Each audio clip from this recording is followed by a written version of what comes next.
Good evening, everybody, and welcome back to Astlibra, where we world was in a lot of danger last time. I found, however, the secret air dash technique, and we're gonna make our way over to the Prime Minister, stop him from doing his business. Let's see. Gotta adjust the audio a bit for myself. Hopefully the game isn't too loud. Should be fine. Right? Yep. We're good. Alright. So, Melu's here. She's actually going to give us advice. Can't believe our Prime Minister would do something like this. I guess I did hear some horrible rumor. This is advice. See, don't be like the Prime Minister. She's worried about Kuro. Princess entrusted that gem to the guild, right? In that case, we failed her. Was flaunting that thing all around town. I really feel like an idiot right now. Yeah, that's pretty much the case. Alright. I thought there was an enemy in this room. That's what I seem to recall, at least. But I don't see anything. But this room does have treasure. Current objective is going to be to get the runes, and I think we'll be pretty close to done after that. Ended the chapter a little early last time, but we were pretty close to the end. Okay, there just aren't any enemies on this route. I swear there's supposed to be enemies here. Come on, guys. Oh, here we go. Ugh. Oh. Oh, right. Her earrings are broken. I just remembered something I have to do. Something else to take care of that's more important than our current goal. Even I have errands to run. See ya. Okay.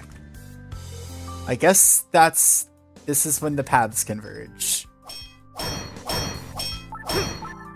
Shiro gotta go. Okay. So this business. You can flip a lever here to raise and lower this doodad. And I believe the trick is you need to like get it lined up at a certain height. Is it maybe here? We have no way of knowing what the height is, but I'm gonna just guess there. And yep, here are the enemies.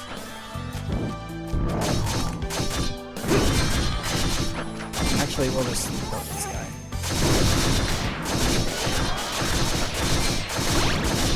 Watch out for the deadly lasers. Alright, so these big boys, these guys, dump a bunch of slimes on the ground, they shoot meteors at you. It's a whole process. And the game remembers where the chain thingy is here. Right there. Game remembers even if you leave the room and come back.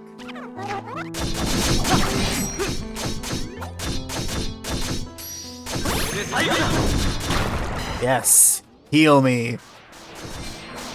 You're helpless before my uncanny resistance to all damage.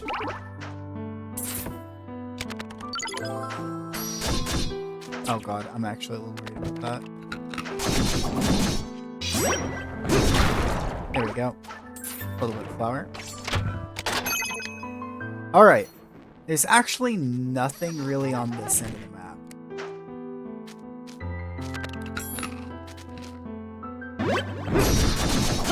Also, normally you don't actually ever end up checking out this. You never end up coming in from the top end of the room while there are enemies here. At least I don't. This enemy is basically helpless. Johnny got himself stuck in the corner. There you go.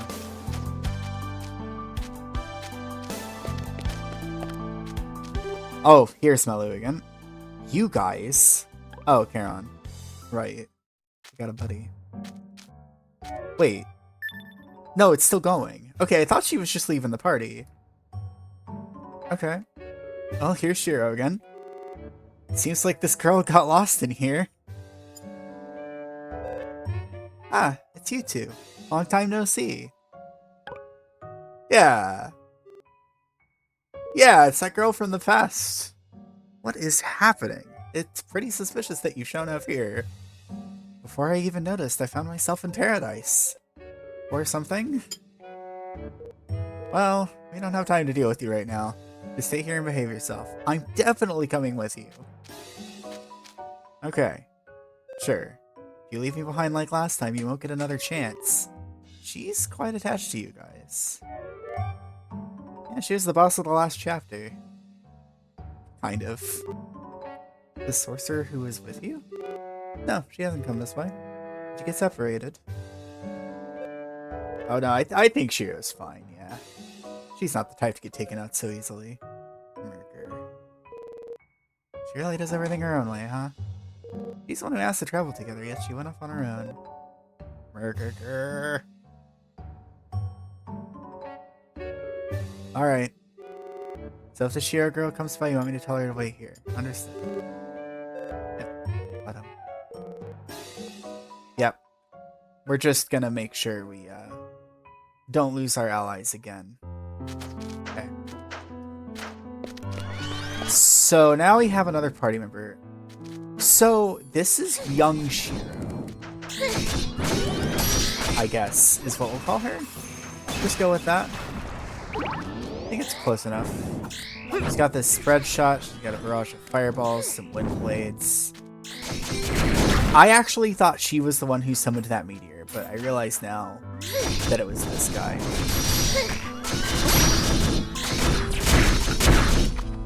Okay, watch out for that meteor.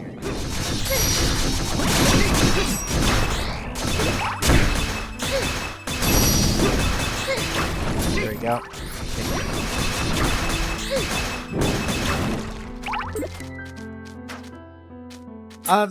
Actually, this is Elysium's has a really interesting. Oh god, be careful.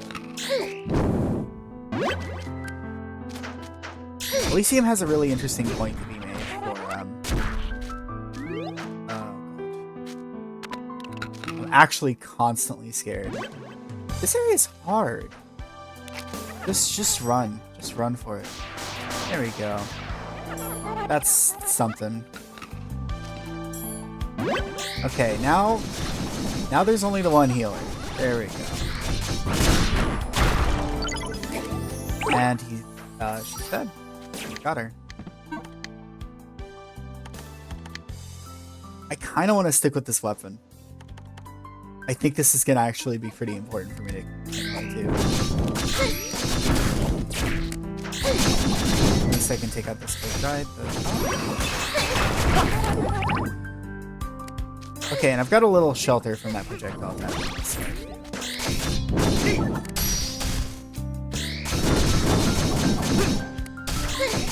Oh my god, it's so irritating. The healing is unstoppable.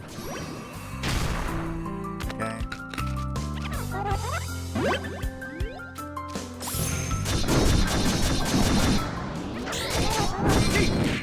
Just leave it all alone. Don't heal it again. Got it.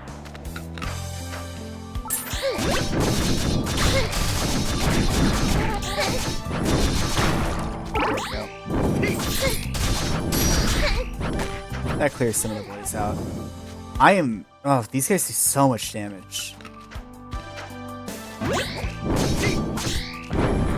I'm actually going to be making I'm going to have to go about this in a particular way. I'm going to have to make sure I don't actually ever go to a save point to respawn the enemies. Because I don't think you have to go to a save point to do this section.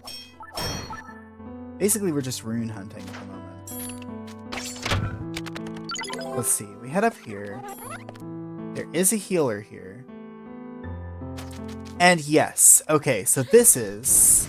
Yeah, this thing. We got a cool pile of barrels here. It's fairly durable. And receptive to healing magic. Which makes it a little bit frustrating to destroy these barrels. So actually, I might have to go up here and kill this enemy. Oh, doesn't really work, does it? Come on.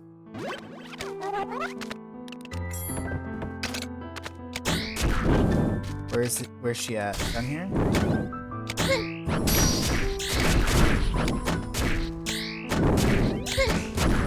No, she's just gonna heal herself. Come on. You can do it. You can do it, Shiro. She's healing repeatedly. There's nothing I can do. We actually really need this wood. Ridiculously. I think also what we need is we need to actually get an arrow to shoot through. Because we're actually to the right of that one weird room with the levers. If I can get an arrow to fit through there, that would actually be awesome. Doesn't look like it's gonna work.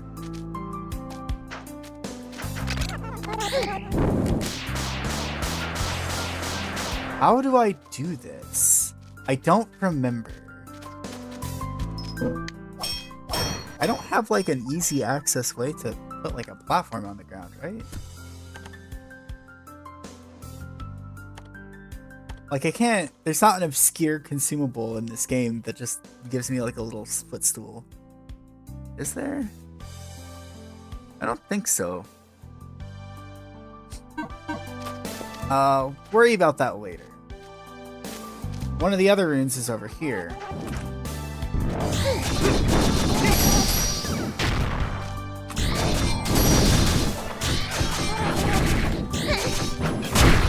Okay, be very careful.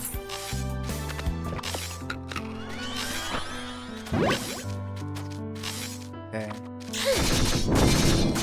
Actually got a little bit stunned there.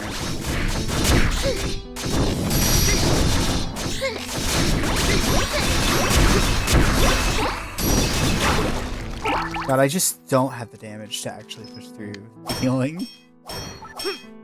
The enemies aren't hard, but man, the healing is really difficult to get. Okay, mysterious jar. This is the other subject. So we got the mysterious levers that lower and raise the rune.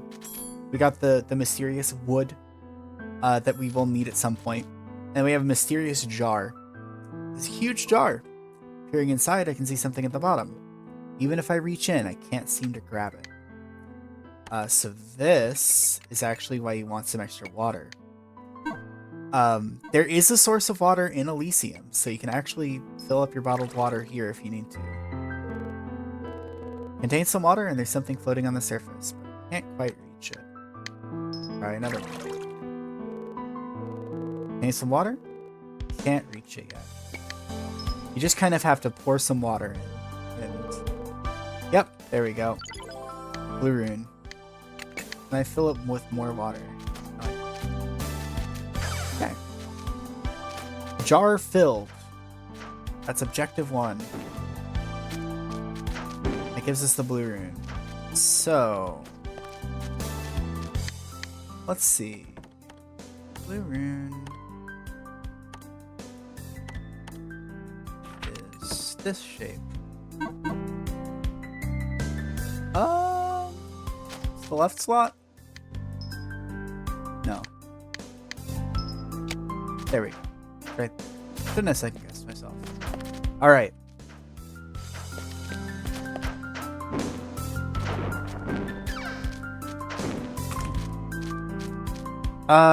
Okay. This thing, I'm not sure what to do about. Unless I just need to kill the thing. I think the rune is actually at the proper spot. But I need to actually kill the enemy. So I can kill the wood. And I need to be able to actually shoot arrows. Which is surprisingly hard to do.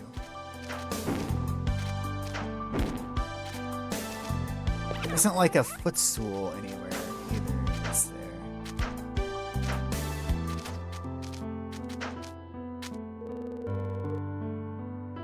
Oh! Oh, never mind. I'm a dummy. Through the hole, I'll be able to see the wall on the other side. The painting. Should I throw a knife to it? And there's a knife and an arrow.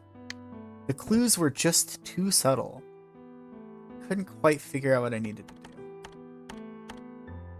To be fair, though, I would expect an arrow to fly straighter. Knives? Knives are only as good as the person throwing them. There we go. Grab a knife. Guess I don't need bombs at the moment.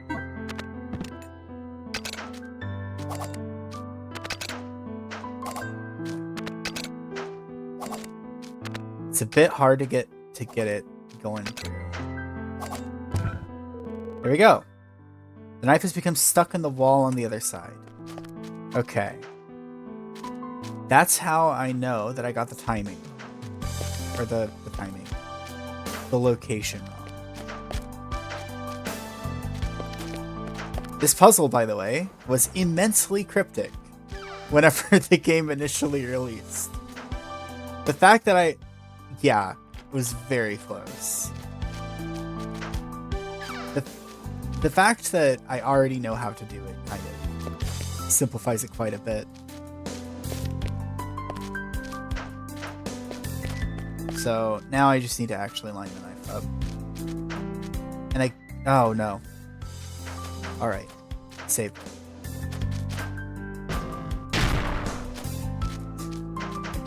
Damn.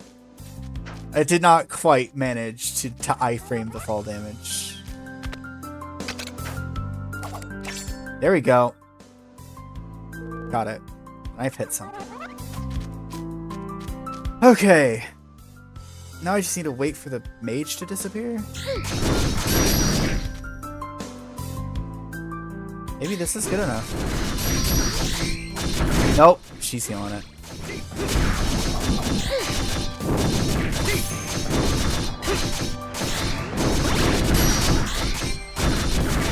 Okay, actually I think I'm getting it. Okay, yeah, this is not bad. Because I can cast spells to do immense amount of damage. Go ahead and do that.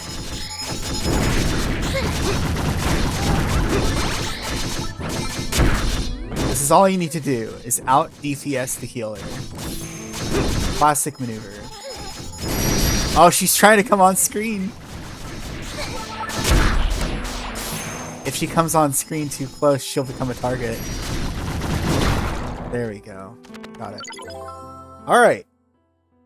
Destroying those barrels gives you a bundle of wooden sticks. This is important later. You're gonna need those a lot. And yeah, here's the rune I just knocked out. Purple rune. Okay. That one goes over here, I bet. Pop that in there. Okay.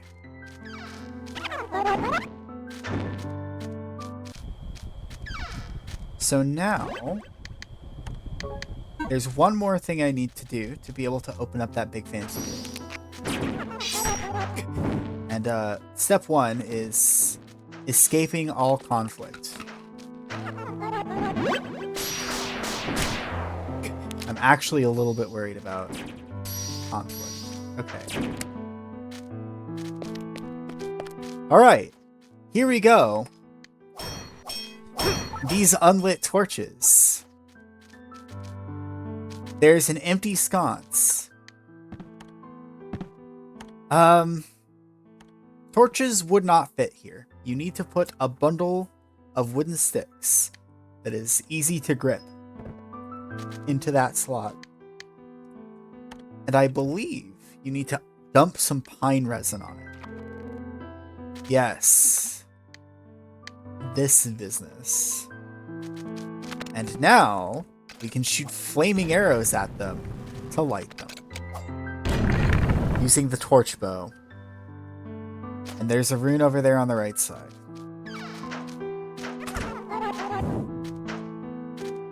Like I said, it's the classic maneuver. It's exactly what you would expect the solution to be.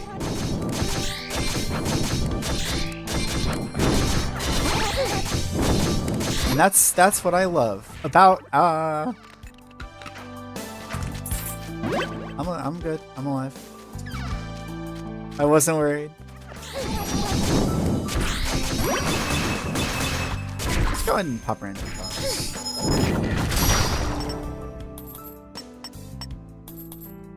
Get a big boost of HP. Oh my god, I have maxed defense still. I forgot I did that. I'm still taking 1,000,000 damage. Go ahead and grab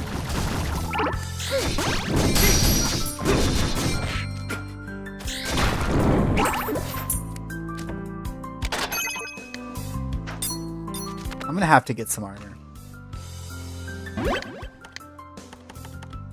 Got Damascus armor. Could be doing better.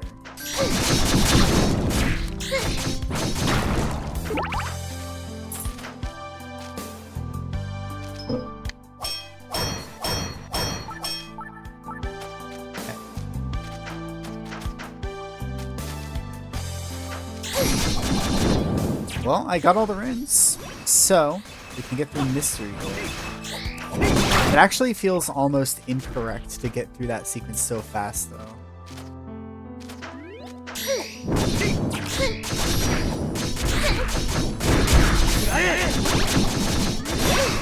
Oh my god, it healed itself. Get out of here. It didn't heal itself. It got healed by some mysterious creature off screen. I don't know who could have done it.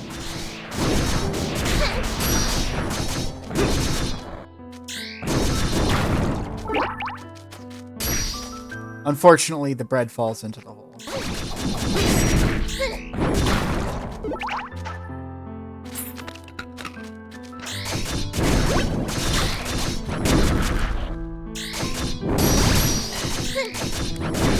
Get through you.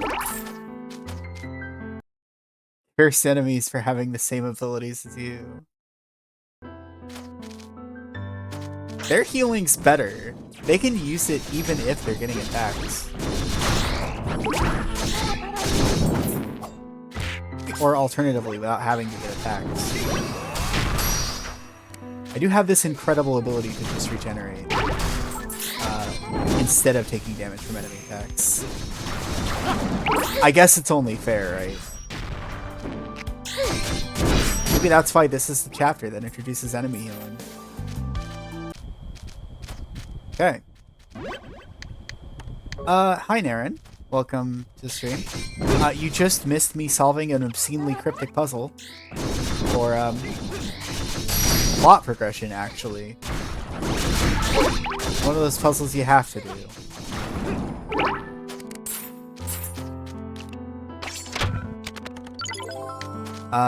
One of them involves... I don't know, it's very D&D style puzzles, I guess, kind of. Okay, that's not true at all. That's actually a complete lie. Basically, you go up the left side here. You flip some levers to change the height at which a rune is hanging from a ceiling. And then you have to go onto the right side, get up to the same level, and throw a knife at it through a hole in the wall. You also have to pick up some water from the left side in order to dump it into a pot on the right side so that the rune inside it can float to the surface of the pot. And you also have to, on the right side as well, destroy a stack of barrels with far too much health and a dedicated healer. In order to get some wood that you have to then go to the left, put the wood in a torch, light it, douse it in pine resin so that you can set it on fire, and then set 2 different torches on fire using a key item that we got in the last chapter, which is this thing. The torch bow. Which you get for putting a torch in with the Yggdrasil bow in the crafting window. It's ridiculous. This whole section is incredible. I don't think this is heaven. I think this is hell. Paradise for whom?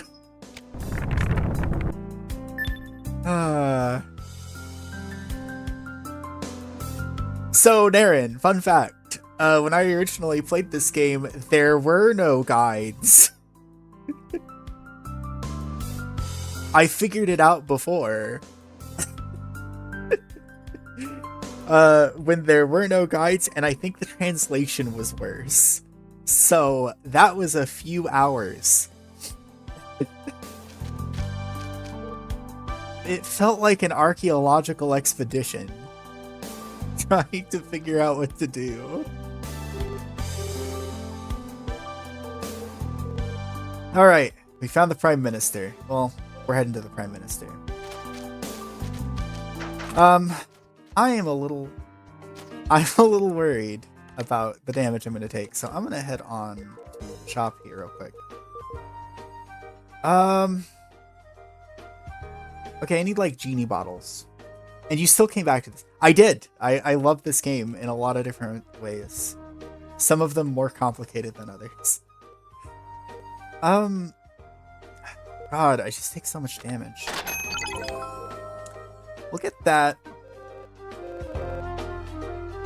This was a town long ago. By the way, so says the lore. So says the Mokune. We're gonna bring defense up to that point. Bring HP up a little bit. Bring luck up. What are we at? Gross weight 0, actually. Oh, I'm a... Okay. Alright, don't worry about that. Didn't see that at all. 10 gross weight. Okay, I can probably lower my speed a little more. There we go. Yep. Haven't lost any attack speed. Okay. To be fair, at least, the really, like, obscure puzzles, at least, were conspicuous. It's just... like, there weren't any red herrings, you know? It definitely could have been worse. But I think... I'm trying to think of an apt metaphor for, like, ending up in hell and being like, I've seen worse.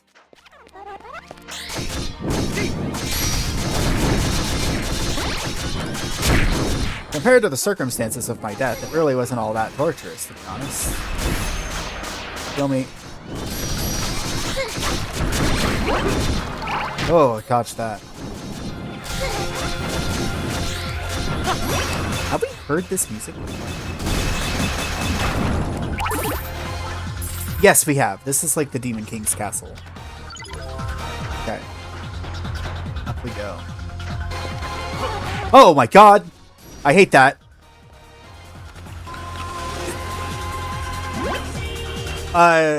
Okay. So if you head up here, you just spawn right next to a soldier that has plenty of attack range to just instantly kill you.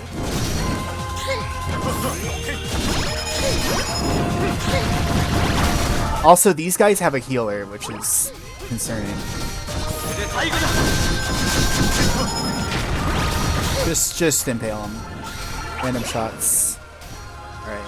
Oh, the healers. Look at the healers over there!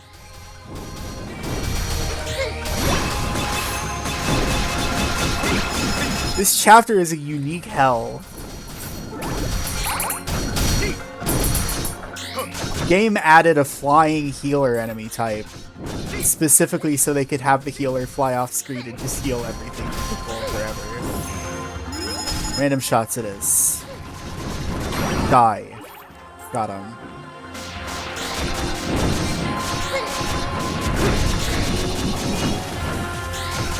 Ridiculous. Thanks for coming to shore. Alright. Small metal. Alright. And Kuro is here. There's also treasure in here. I do not recall where. Let's go ahead and save her first. By the way, same key that opens our prison cell also opens this door. It's like the... God, it's like the handcuff key, you know? I don't know if you know what I mean based on that. Shiro? Why did you have to stop yourself? Surely it's pronounced the same. You've come to rescue me again. Thank you. What about Melu? She's safe as well. She's waiting in front of that large door in an area with no demons around. It's good. Nevertheless, demons could arrive there at any moment. Shiro, go ahead and join up with Melu. Protect her this time. Yes. I think it took him some time to open the inner door. He managed to get in a short while ago. Alright. We gotta go stop the Prime Minister really quickly. Shiro, thank you for coming to... Girl, you gotta work on that stutter. Let's get out of here. Yeah. What? You want to take Shiro with you? She's a powerful fighter. It's not like she's a target. You're saying even if they escape, it'll all be for nothing if you can't defeat the Prime Minister up ahead, right? So you thought that far ahead, huh? You've truly grown. Besides, Shiro, didn't you have something else to take care of? Further ahead, perhaps? Yeah, that's right. I almost forgot. Coming with me. What does she have to take care of up ahead? Please take care of the Prime Minister. Leave it to me. Oh, please wait. There's something that's bothering me. After the Prime Minister went through the door, a shadowy, hooded figure went after him. I don't know how to put this, but that figure didn't seem human. Never felt anything like it. It sensed a tremendous power. I'm sorry if I've made you anxious, but please, be very careful. Maybe there's some other force after Elysium's power besides the Prime Minister. Okay. Good to know. Alright.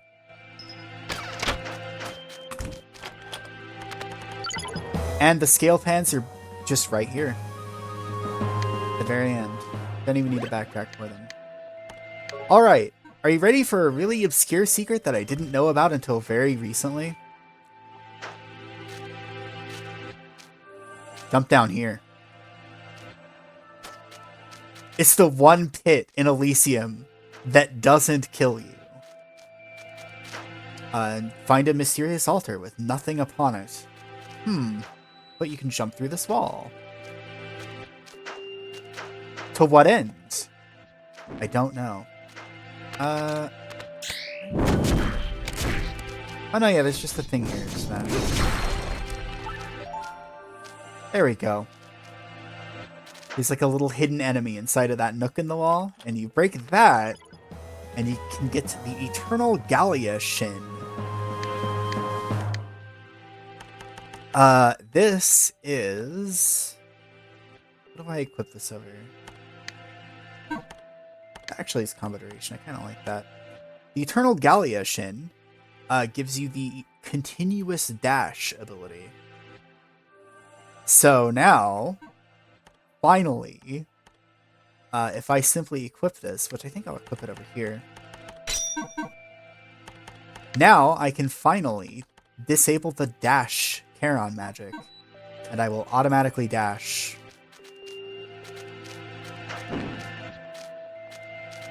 Finally, I don't need to press a special button to begin dashing. Alright, this game's becoming more modern as we progress. Let's continue. Heaven. That's where we are. Okay. And here's the Prime Minister.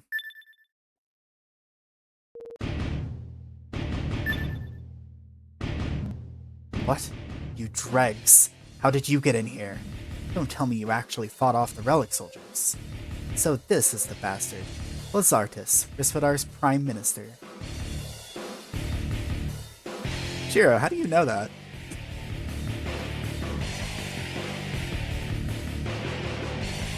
Unhand that orb, Prime Minister. What a thing to say after coming all this way. Are you really asking me why I've done this? I don't think we have. Consider yourselves lucky. I've just made Elysium's power my own, so I'm in quite a good mood. I'll grant your request. The country? No, not just that. I've become fed up with the entire monarchical system. Ah, so what you're going to do is you're going to take over the world and become the sole ruler of it. I see. Anyway, kings and the like, they all just live by riding on the coattails of their parents. Without me around, they wouldn't even be able to govern the country. Don't you get it? The people up top are all incompetent. The king should not be the most revered figure in Rispidon. It should be me. No, why limit it to just one country? I should stand atop the apex of the entire world. Oh, it seems a bit like you're trying to create an entire system that is governed and ruled by primarily one person, but soon all humans will grant me respect. They'll throw themselves at my feet. Thus, it is for these reasons that I have obtained this power. He's beyond saving. It's so self-centered. He's completely lost it.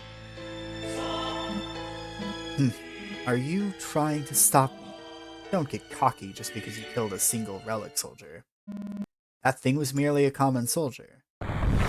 I'll show it to you. The true power of Elysium. The power that ruled the world. The power that even gods feared.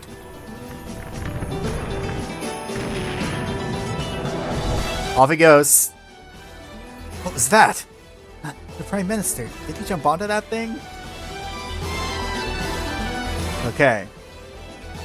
Oh no. We have no way of stopping him. You fools truly are lucky.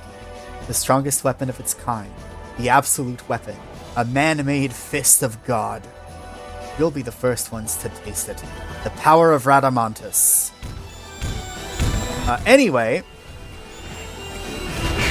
I might die here. I died. Okay. So here's the trick. This section is horrible. Because there are 4 relic soldiers at the same time. And you just have to run. However, if you're me playing this game the original time, you just lower the difficulty and fight them. But you're not supposed to do that. They are way too difficult to fight on your own. So, you run over here. And this mysterious hooded lady will send you to Radamantus. This is just always available. I can't hold it for long, so hurry. This isn't the time to waver, let's go. Off we go. Short-range translocation. This is aboard the vessel we saw flying in the distance. We're up super high! I can't even see the ground. We called it Radamantus. This is the true power of Elysium. I understand why no one could stand against it. I know you're curious about the princess, but we've got to deal with the problem at hand first. Alright, here's the fight against Radamantus.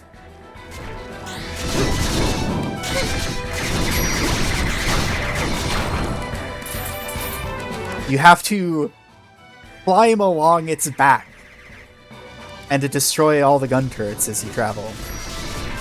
You don't have to destroy the gun turrets, I don't think, but good luck. This is an extremely cool part of the game. And if you were wondering why I dealt with all the adventure game nonsense, it's for moments like this.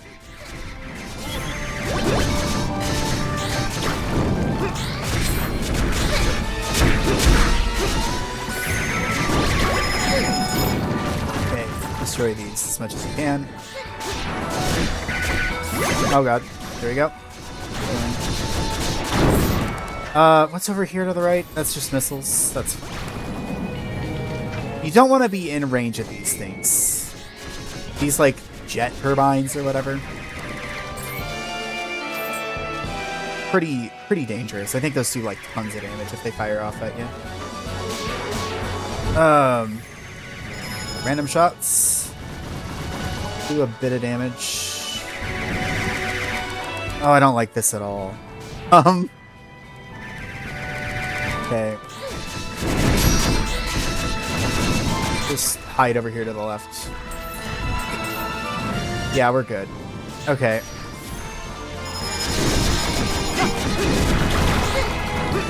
Okay.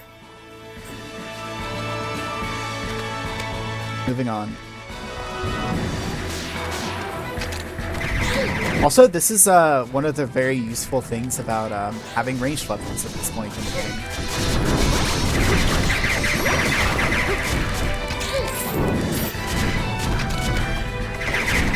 Stabs work quite well here too, I think. Just for having, you know, some reach.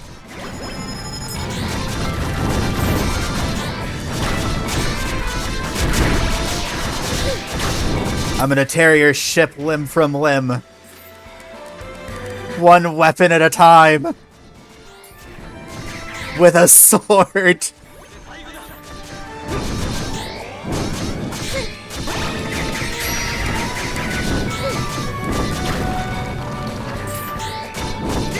Envy my power, Prime Minister.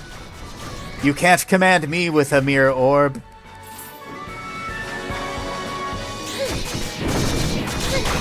You'll need far more than that. You'll need an arena prize or something. I think that's what I'll need, minimum. For you to win my favor. And I know for a fact you wouldn't give anything away for free. That's how I know that you're doomed to fail.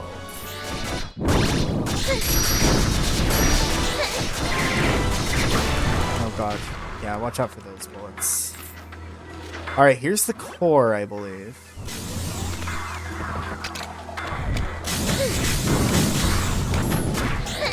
I'm just gonna destroy this thing. Okay. So the core of Radamantis here has a variety of attacks. And doesn't take damage unless it exposes itself. Or you break it, I guess. That also works. Come on. Do your damage. I need to... Yeah, okay. That's a giant laser. Blue's a giant laser. Keep that in mind.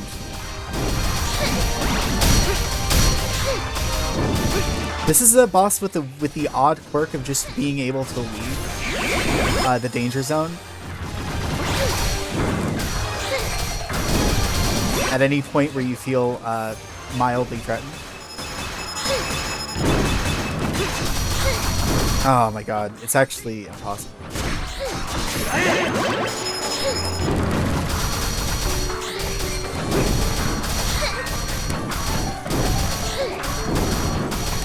I'm just gonna wait. There we go. Oh god, get out, get out, get out. Get out of the laser.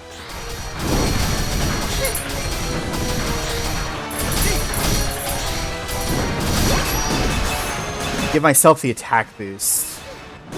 Because sneaking a... Okay, giant laser. Good thing your buddies are immortal.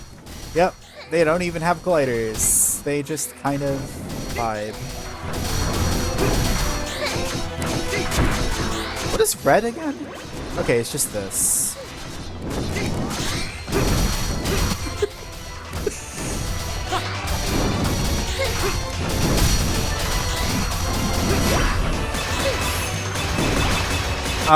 Giving myself the attack boost, I don't really need to do this much.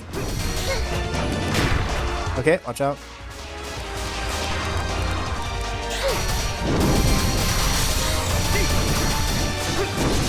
Okay, this is actually the good attack.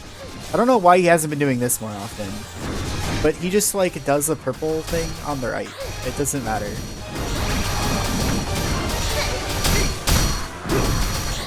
By the way, nice bit of horrifying technology here. There we go. Got him. That's the Radamantis. The core was suspiciously inert. Aside from being, you know, sentient by the looks of things. It looked like a creature to me, but let's not worry too much about that. Wow, that sure was a cool ride. We've done it. We've thwarted the Prime Minister's plot. That awful future. We managed to change it. With that, the scale should activate again and send us back to... Whoa! You're kidding. What's happening now? Oh no, it's okay. You thought Radamantis was dead. Unforgivable. This is unforgivable. This ship appears to be a creature, by the way. I'll kill you. I'll kill you all. Okay. The Prime Minister, he's still hanging on. Here he comes. Okay. What is pressure? Boat's mad. I don't remember what pressure is. Yeah, he just falls over. So yeah, here's the Radamantis Phase 2 in case you were concerned. Radamantis Phase 2, by the way, has a collider and pushes you backwards. Struggle? Okay. Just shooting some bullets. So yeah, this platform, reminder, does have a finite amount of space. So this is actually a demon wall boss, if you're familiar with the concept. You have to get enough damage off in time.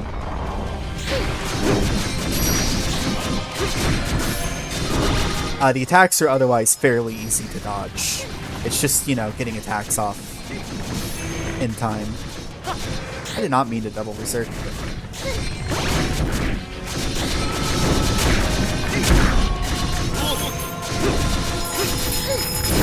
Sorry, did I say demon wall boss? I meant demon ship. Demon boat.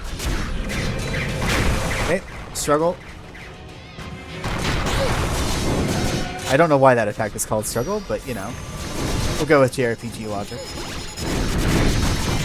Or maybe that's just what Pokemon look like whenever they're doing it. Okay, he's nearly dead. We had... Oh, that's hilarious. I don't think I've ever gone to the left.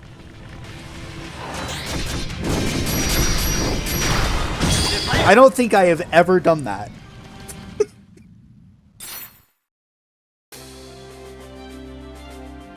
Oh my god. That's incredible. Just a spike wall on the left side. Okay. Well, he's dead. We got him. It's finally over. He was driven so far by his obsession. Perhaps that's how he was able to commit such barbaric acts. You guys, you do things like this all the time? You'd think the world wouldn't be this exciting, Shiro, but yeah. I don't think I have enough lives in stock for that. Huh? There's something on the ground. It looks like an orb, maybe. Huh. This is the jewel. If you think about it, this is what caused everything. If we use this, didn't we control the relic soldiers however we wanted? Huh? You want to control those dangerous things? They hold a completely overwhelming power. If we use them properly, we could potentially eradicate the demons from this world. Oh no. Charon. Charon. This is actually more dangerous than time travel, Charon. We might even be able to destroy the Demon King, no matter how many new nests it creates. So with this, we could live free from the terror of the demons. Oh. Hello. Probably a good thing you did that, but I'm questioning why you didn't do that originally. The princess destroyed it with magic. But why would you break the jewel? Oh, what is this feeling? Is that really a person? That was something that should not exist. Thank you for retrieving it. You can easily use translocation magic as well. Just how powerful are you? The scales. Scales? What do you mean? You guys! Why? We must go. It is time for time travel. Also, I hope we've taken Gao with us. Don't know where he is. Probably on the opposite end of the world.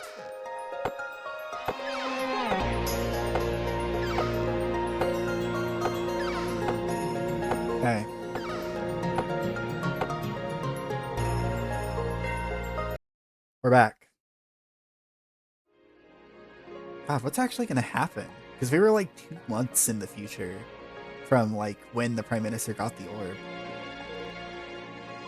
We return to our time, to the present, where the key to Elysium was lost, and the Prime Minister's ambitions were crushed.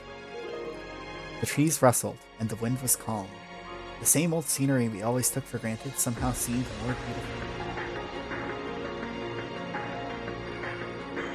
Today is the day. It's time we see this through. Are you ready? However, we were left with a pang of indescribable guilt. This time, we had altered the future by activating the scales of our own volition. It wasn't the same as before. This time it wasn't an act of God. We tampered with history as we saw fit. I mean, I don't feel guilty at all.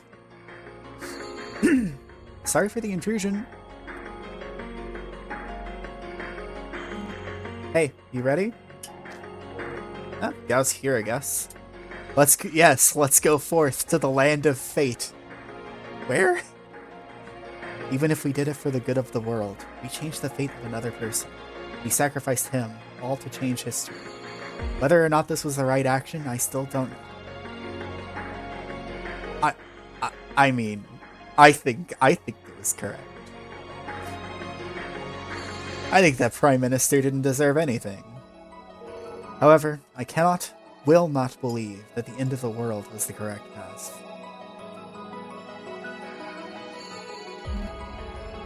Right, I remember. Kid, if you kill someone in the present, you're also sacrificing them to change the future. I mean, I can think of a sacrifice I'd like to make at this present moment in this scene. The idea of what is right is subjective to everyone, and furthermore, this doesn't mean that everything has to be the right course of action. Life is just a long, continuous series of weighing decisions on the scales. You can't do everything correctly in life. Oh yeah, reminds me, if you think about it, what's right is all subjective to everyone. For us, this is the right thing. Gao, this is objectively the wrong thing to do. This is our holy war. No, Gao, get out of here.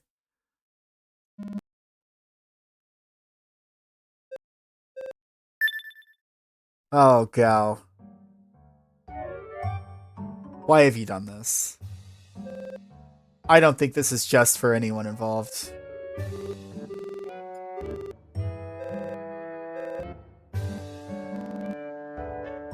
Can't see anything because of the steam. Yeah, that's justice, baby.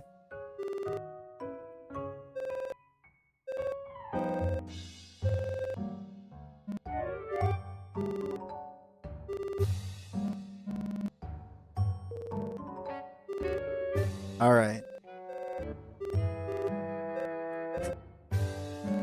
We are currently in the Keizo moment. Alright. It was Gao's idea.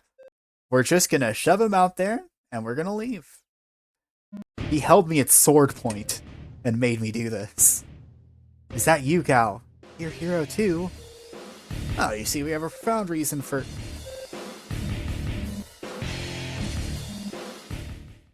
It's... Yes. Take him down. Regret this in your next life. Speaking of watch lists, Naren, Keizo has a bit of a fixation on moments like that. It's one of the problems this game has. Thought we were dead there for sure.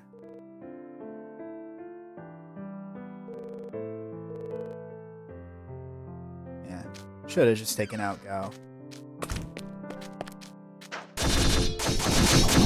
Alright. These rocks here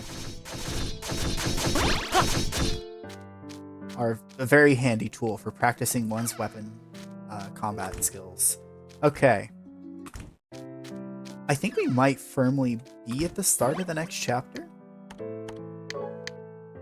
Let's see. No, we're in chapter 6 still. Let's go ahead and finish this chapter out. I think our country's prime minister has been arrested. I always felt that man had a sinister soul. I'm glad he was caught before something bad happened. I'm still pressing the dash button, by the way. The dash, I don't even need to anymore. Hello. The guards are here. Hopefully this is a good thing. I've always felt that man's soul was left-handed. What's this? A couple soldiers, and who is that? Oh, here comes the Lechers now.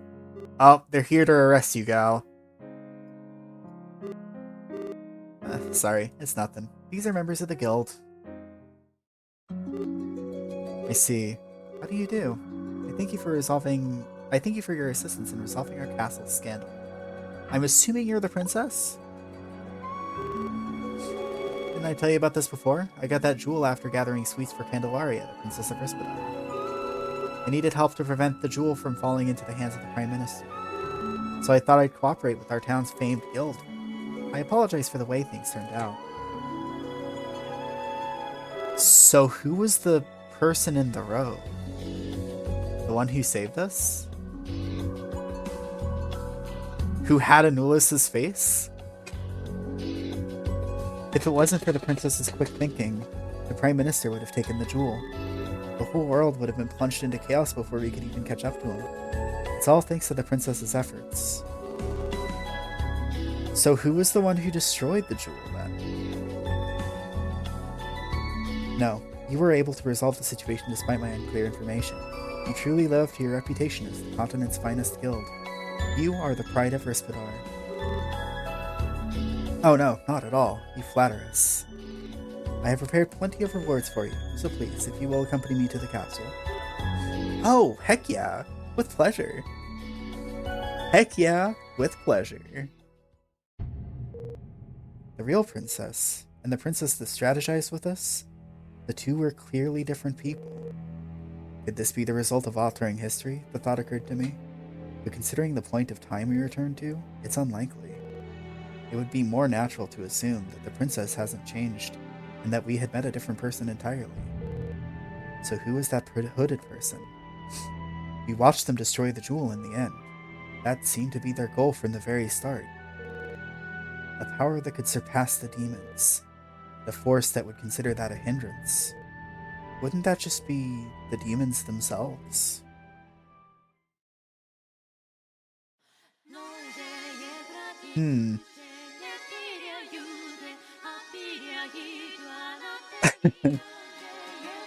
I would also say, by the way, that at this point, the game's plot had me firmly in its grip.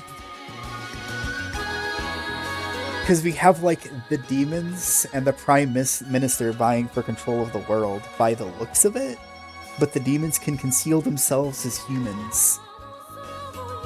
Which is definitely something. I mean, it's not an uncommon thing, I suppose, in fantasy. For, you know, demons and dragons and other fantasy creatures to disguise themselves as humans. But it all kind of revolves around Anulus here. And that is particularly odd.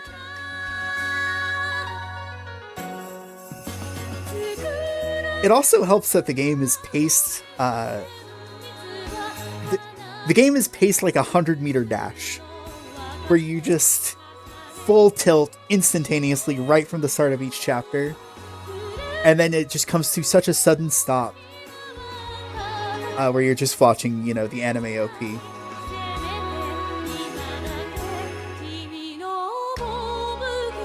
Every time.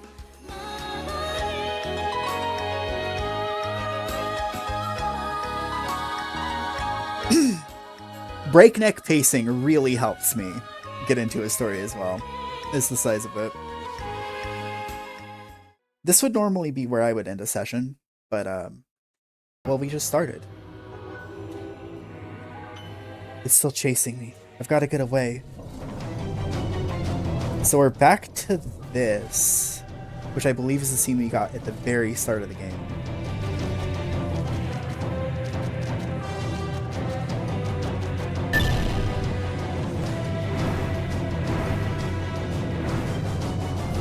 There's the dragon. There's the fleshy, horrible meat dogs. how do we get out? Also the, hey! We're just having another nightmare about this. Presumably.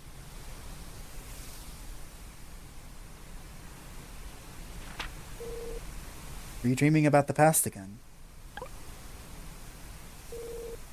You were crying out while you were asleep. Many years have passed, but you still think about it, don't you? Do you still want to return to your hometown? You were an orphan, right? You spoke about it before. I can't imagine you were treated well there. Can you really still cherish that place? At first, I wanted to learn everything about myself, but nowadays I found that desire has waned quite a bit. How do I put this? I think I already consider this place my home. I'm satisfied with my life now. I honestly enjoy it. Who I was before and how I got this way, it's no longer that important to me. Don't you feel the same way? Oh, is this going to be like a dream demon? Were we like dreaming within a dream, and now this is like the dream image of Charon, who's like, you don't want to know the real truth. Right, I knew you would agree. So, you're still dreaming about the childhood friend you were separated from. It's true, your only connection to the girl is the hometown where you both grew up. There's definitely a chance she's still there. The circumstances may seem hopeless, but... No, I'm sorry.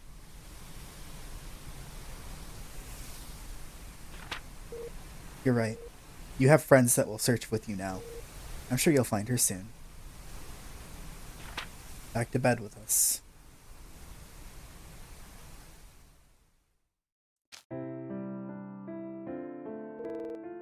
Well then, let's head to the bar. You dreamed about the past yesterday, so I wouldn't be surprised if something came up. You're the kind of guy that sees premonitions after... Am I? Is he? Astlibra protagonist. Do you see visions of the future? Bit unusual. Not the most common superpower. Okay. You're firmly in Chapter 7 now. No super weird dreams to inhibit our way. So... first thing I'm going to do is I'm actually going to enter this building, which I believe I've never entered before.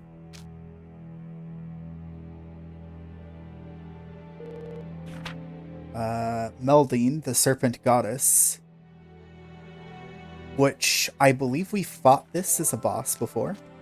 So we actually could have gotten a bit of foreshadowing on her. And, if you recall, the Goblin's stone plate can be used to open doors that look like this. And I can actually use a different item, the Iron Bars key, to open this door. Because, you know, the Rispidar prison cells, they just use the same key as this door. Magical crystal. And, well, there's this as well. Alright. I'm actually going to go save. Because I want to try something. Pro-Tycoon is able to see the opening and ending themes, which always have spoilers in them. Yeah, we've been kind of getting what the meaning of each spoiler is revealed to us as we progress, which is kind of cool. Oh, actually, can I go down the well again? Is this a hideously bad idea? Nope, can't go down the well. Must not be that important. Okay. So in here, you can study the painting.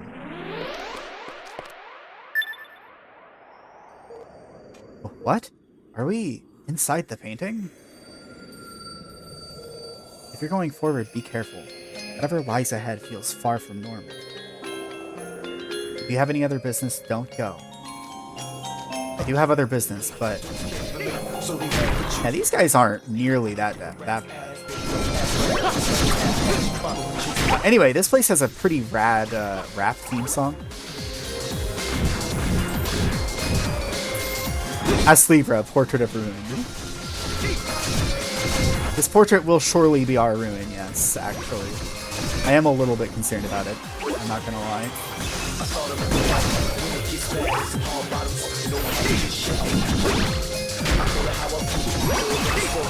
So, if you recall, which you might or might not, there was a mysterious underground area that I went to in chapter, like 2 chapters ago, I think.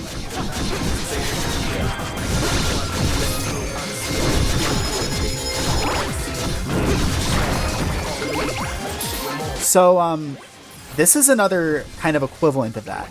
But I recall this being a particularly easy one. So I'm going to do my best to make it through this if I can. This is one of the secret, like, super areas that you can go to. So, we're going to push our way through. Oh, I stunned it, so I guess I was able to just pass through.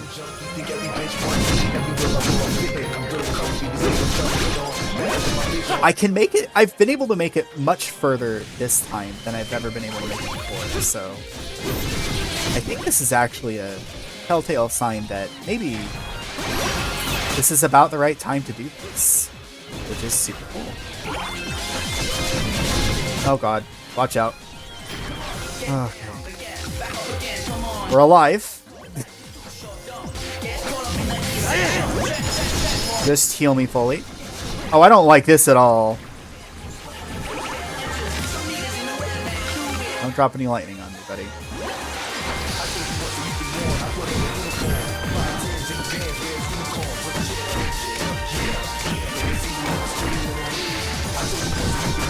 Alright, the enemies are actually at least here now. They're not being protected by the mystery tank pumpkin.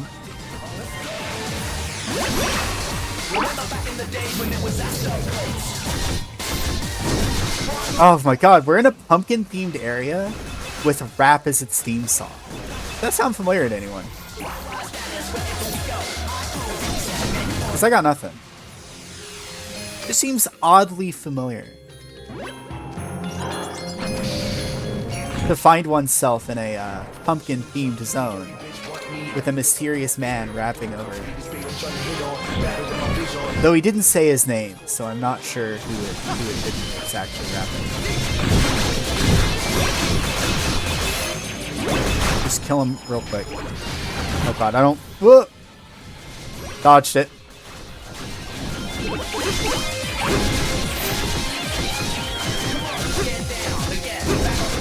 I mean, this can't be that pumpkin-themed area anyway. This is a suspiciously flat landscape.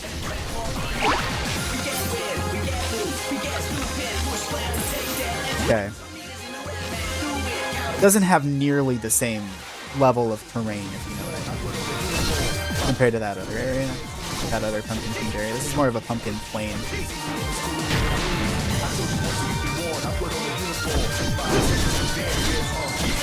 Ghost's pumpkin salad.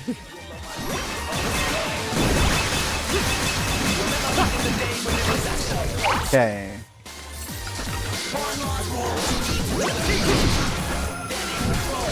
God, if it weren't for the pumpkin enemies having, like, solidity to them.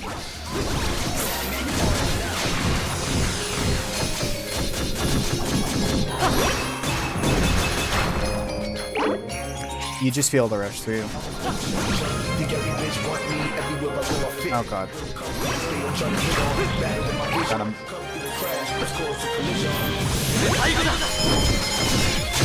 Oh god, there's a second pumpkin. That's not what I needed to hear.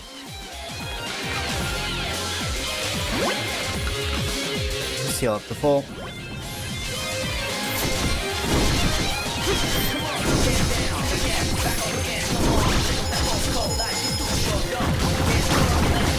Okay. We're almost done.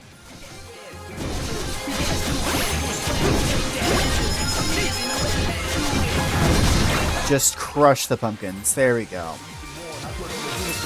Smashing through. Oh, there's more. Okay. There's a lot going on here. We'll just do our best.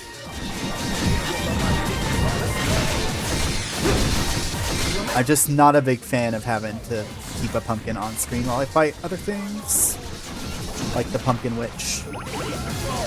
Very dangerous foe. Just distribute your shots nice and evenly over the enemies. Really happy the Pumpkin Lord is just shooting the very easy to dodge grounded shot and not the random scattered like aerial flat cannon that it normally has. Didn't do that nearly enough to threaten me.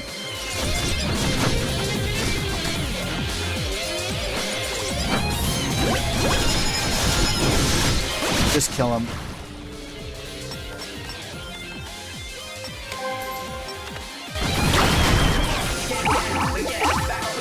Okay, fortunately the horror dash actually overrides your paralyzed speed penalty, which is pretty sweet. Okay, here we go. I swear this track was quoting Bloody Tears for a second just there. Eh? Who is it? Who's there?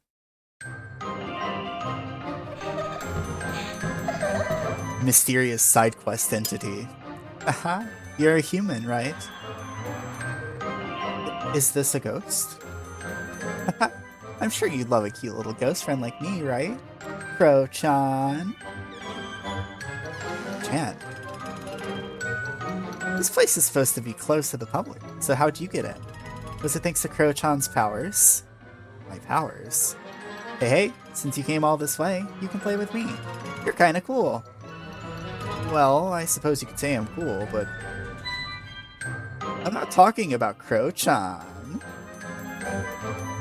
Mister, you're strong, aren't you? You've come this far, so you've got to be powerful. Come on, let's play. Play with me. When you say play, you can't mean... No, you're gonna fight me. Don't let your guard down just because I'm cute. I might not look it, but I'm real strong.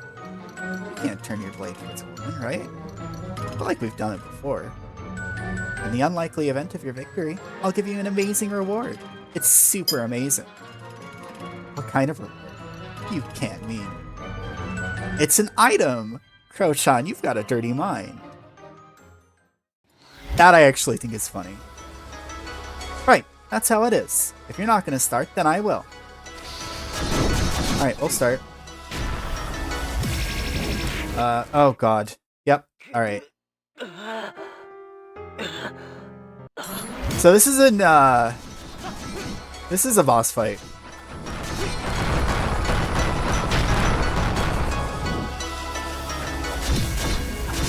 Yeah, Charon, how many giant monster women have been boss fights by now? You're right, and you should say it. I think this is scary. I don't remember what to do about this. Just block it. Right, right. I remember the gimmick. Okay. So she makes duplicates of herself, and if you kill the wrong one, it turns into poisonous explosive fire, which is not the kindest fate. Yeah, you're the real one. Oh, I need to also cure this poison because it will kill the heck out of me.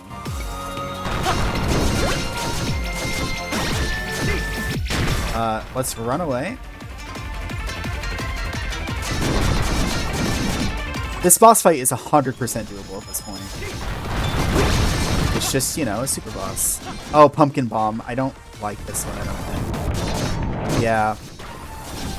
This is also kind of awful.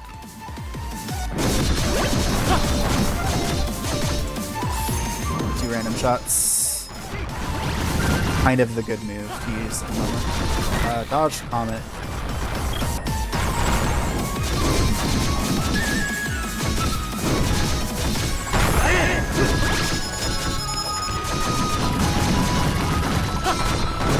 Okay, these guys, just come on over.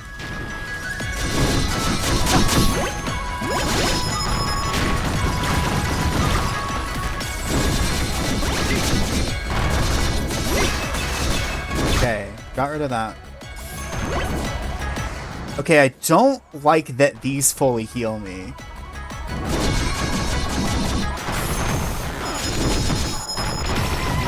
Okay.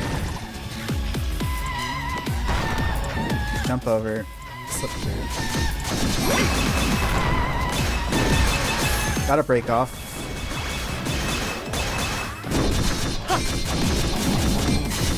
What's she doing? Okay, this is the heart barrage. I want to say the hearts are actually particularly awful to get hit by.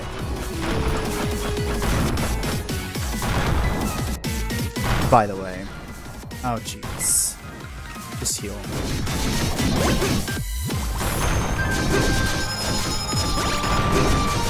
Alright, here's the bullets again.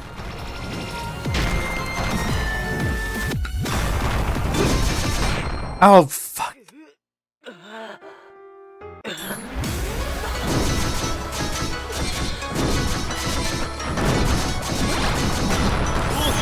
I'm gonna try to get away with a bit more nonsense here.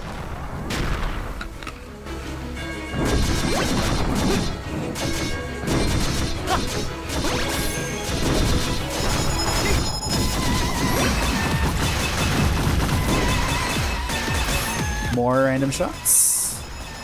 Yes, please. Okay, this is the bullet barrage again.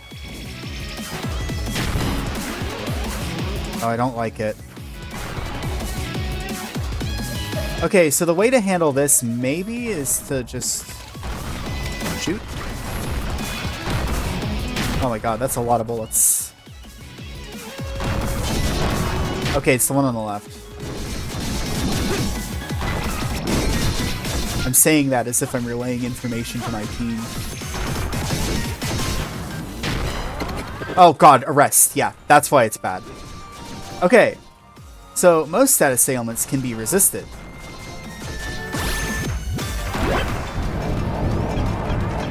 Okay, you guys just have fun exploding. Bait the explosion. Most status ailments have a resistance stat. Let me just go into why arrest is so bad.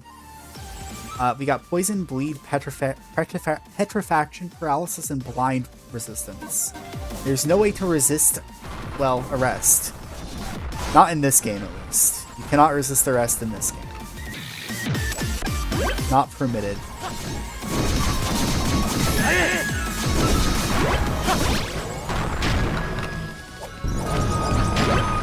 Something that's...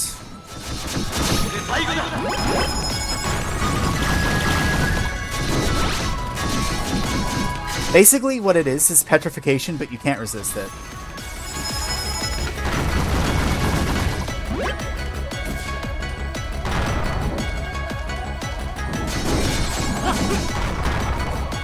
So anytime anything inflicts arrest, it's very bad.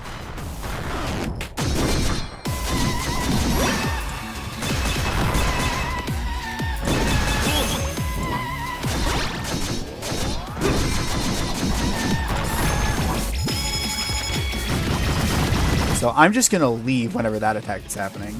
I'll let you explode.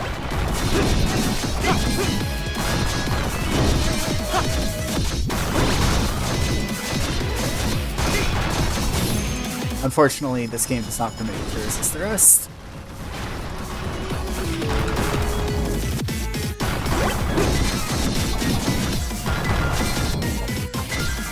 Stay focused. Oh god, this is actually kind of bad.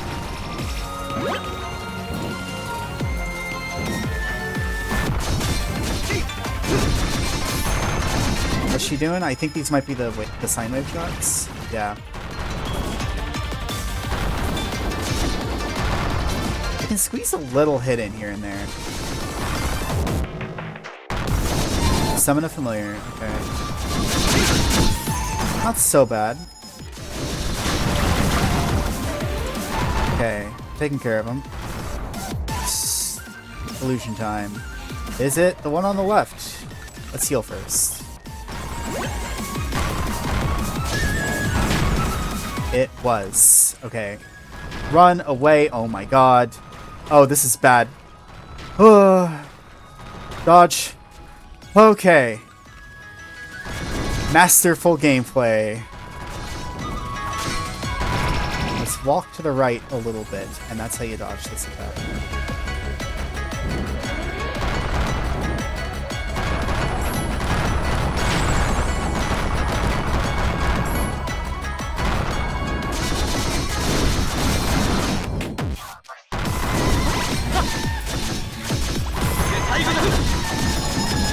Okay, she's dead.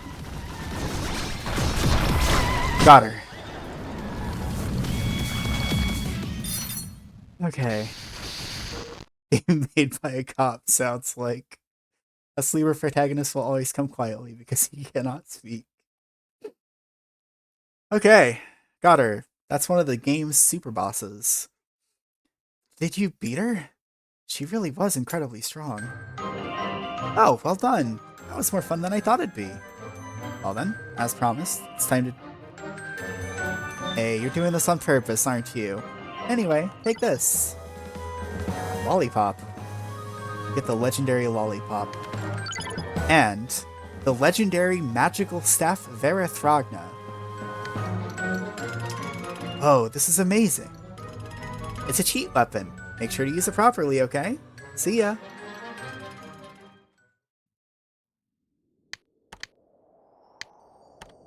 Verathragna. The pinnacle of magic staves, the end result of magical experimentation, sends a fountain of powerful dancing sparks into the air when swung. Your reward is this immensely heavy weapon that shoots a couple tiny fireballs. This is better than it looks.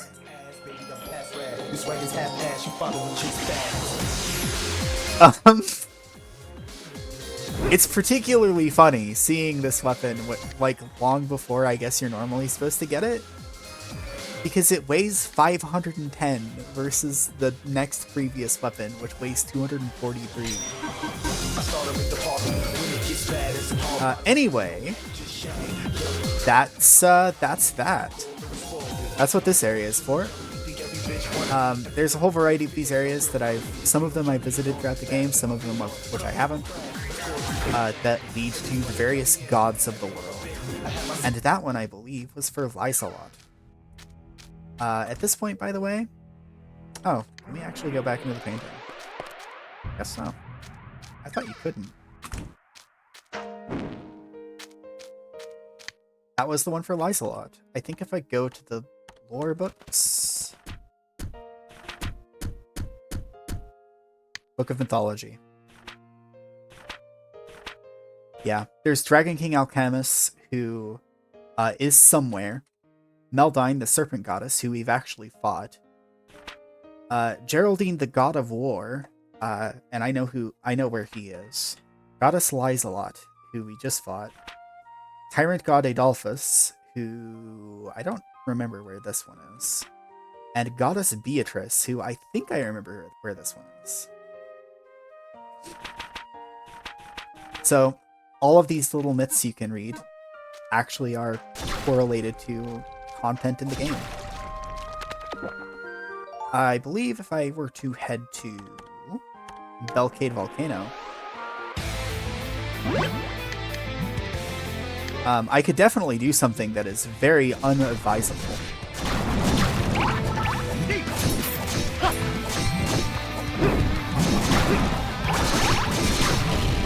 You know, slay a dragon.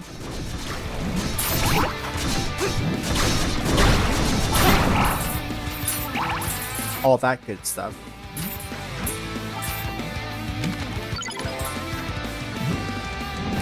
And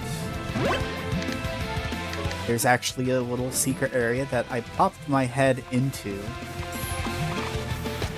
down here. This little cave. So this is where another one of the super bosses is. These soldiers, you might notice, have like... They're basically the same as the Rispidar soldiers, but they have like 50% more health and do plenty of damage. I'm not going to do this area yet. they actually do a bit too much damage that I'm not sure if the boss of this area is going to be beatable. But this is another one of those secret areas. Another one of those secret areas is in Elysium. I guess I'm doing this one mostly for Naren's benefit, in case you weren't here for this. But you can actually jump on completely invisible platforms and head over here to the left. And this door leads to another one of the super bosses.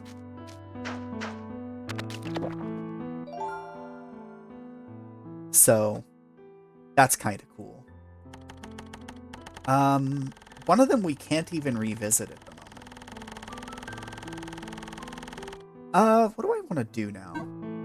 I kind of want to get equipment, because I think I'm gonna need it. Oh, actually, before we do anything, gotta pop over to the arena. There are lots of unreasonable things to do in a volcano. I can tell you one that just pops up off the top of my head for inadvisable things to do in a volcano. First thing that comes to mind is entering the inside of a volcano. The Anesta Cup, where we have the Hopping Stinger, Liza's Mischief. Okay, this is related to the enemies I just fought. Block the Way, which has Baker's recipes, and a Lightning Alert.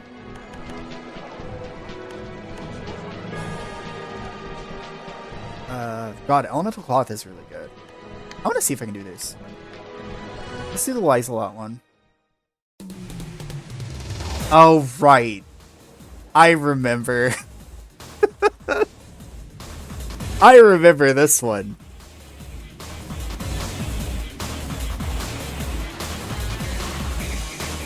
Okay. Maybe we just do this one. And then block. Okay. That kind of works. Just run, just run. Okay, we're good. I made it.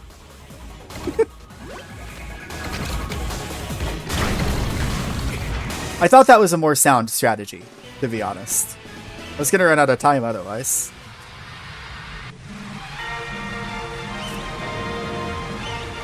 Anyway, that's another particularly good arena challenge. Get a dark sword for it. Okay.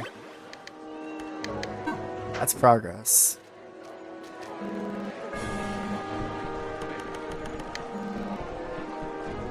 I'm gonna check Lightning Alert. See how doable this one is. Oh, I don't like the looks of this. Okay.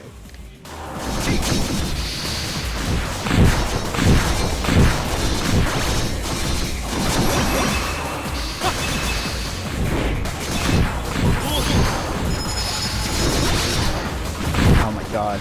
Oh, this is awful. Oh my god.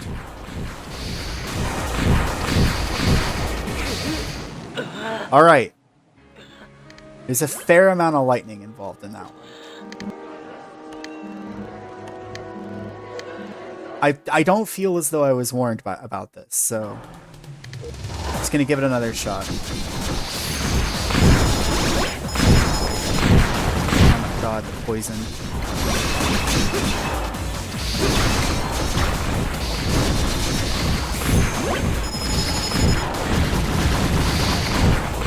Oh, I don't have a thing!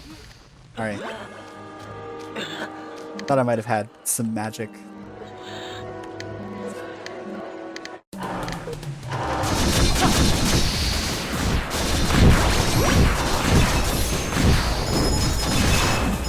This is one of the more inadvisable things you can do with your free time, is challenging the whimsical arena and getting bombarded with like a million lightning bolts.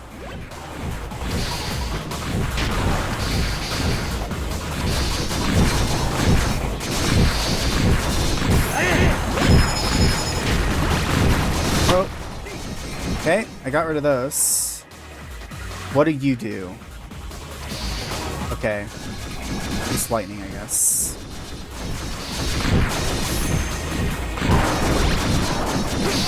No, wait. You don't do lightning at all.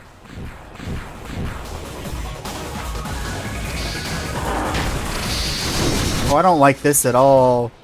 Oh, I hate this. Just kill him real fast. Oh my god. Shit. I fell in a hole.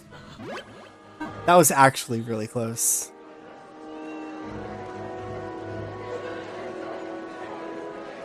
So it seems that at a certain point, the arena challenges stop lining up one-to-one with the enemy set of each chapter. Yeah, I would say so.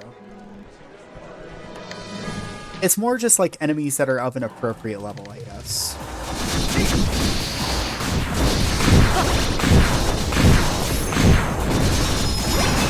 I'm gonna get through as many of these mages as I can. I don't think the pumpkin witches are really a common occurrence in the game.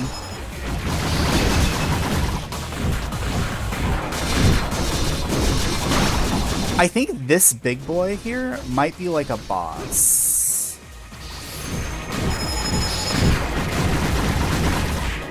Oh god, lightning. I missed it. Don't know how I was supposed to expect that lightning. I was not alerted as to the idea that this would happen.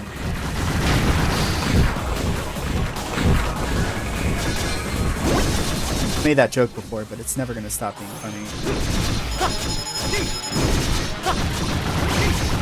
Shoutouts to this being an earth elemental enemy that casts lightning bolts.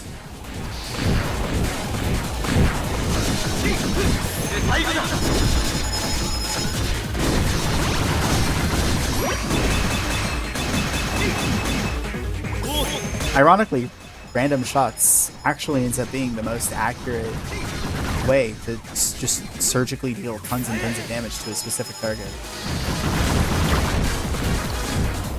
Okay. There we go. Just shoot the pumpkin. I think if I don't enter its range... Oh no. Okay, well the good news is these guys are all casting in the same spot.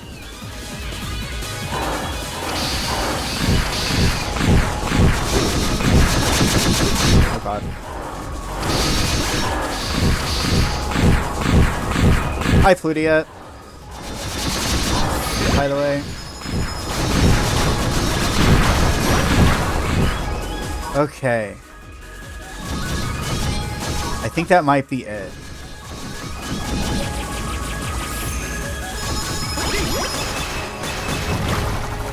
Okay. That's it. Lightning alert. Deflected. Okay.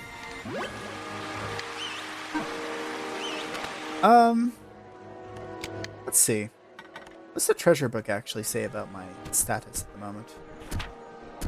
I think I'm mostly going to do side content. Maybe for now. You're leaving my level. Yeah, there's still 3 items I need to get in Urgot Mountains.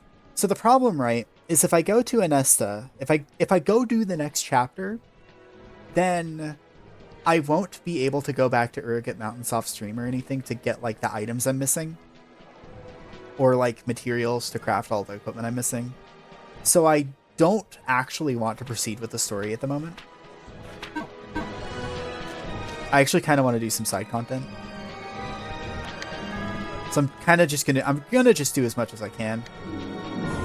Given I beat the last challenge, I should be able to beat the other ones. Fatal blow. Oh, I don't like the looks of this. Oh, right. It's this fight. I remember this fight. You don't remember this fight, but I remember this fight.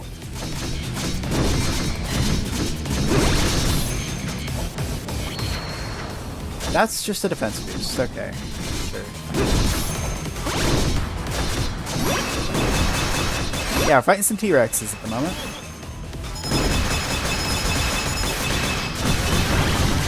Disabling ball. I don't like the sound of that. Okay, that's just the electric damage. That's fine.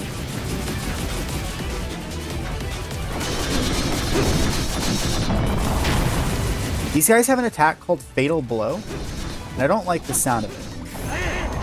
Oh god. Right, and they also just rip the ground asunder. That's another thing they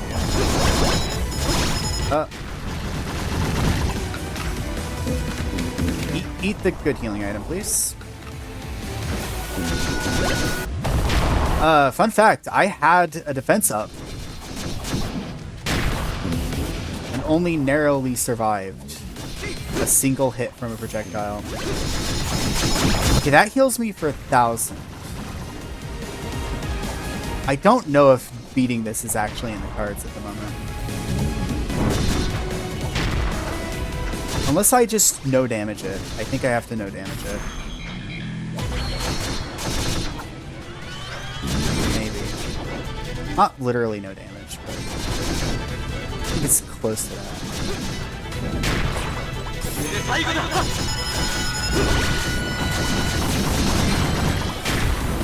Okay.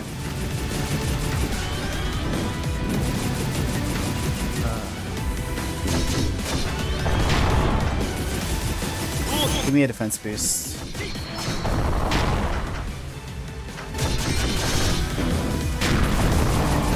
Okay.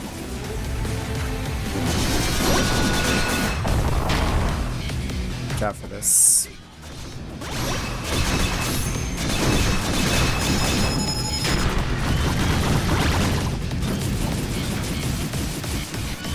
Okay.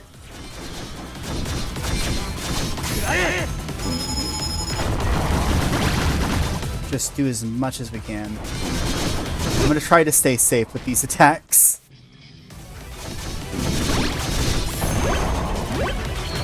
Okay. How are you in front now? Like, these guys are smarter than they look, I swear. Watch out for Fatal Blow. Okay. Fireballs again.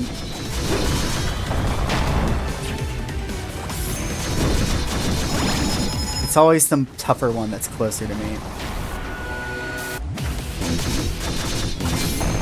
Just keep giving myself a defense boost.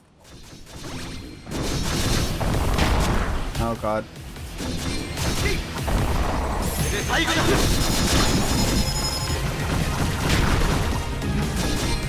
Fatal Blow. I'm just gonna hide from that. I don't know how much that does. Okay. I got him. T-Rex army defeated. Elemental Cloth acquired. This is actually one of my more favorite accessories. Elemental Cloth, I believe, is actually quite good. Yeah. Plus 40 bleed, blind, petrify, and paralysis resistance. And I believe the petrify resistance is actually one of the big things I really like about it. It's kind of this game's version of the ribbon. Just makes a lot of status and it's not nearly as bad.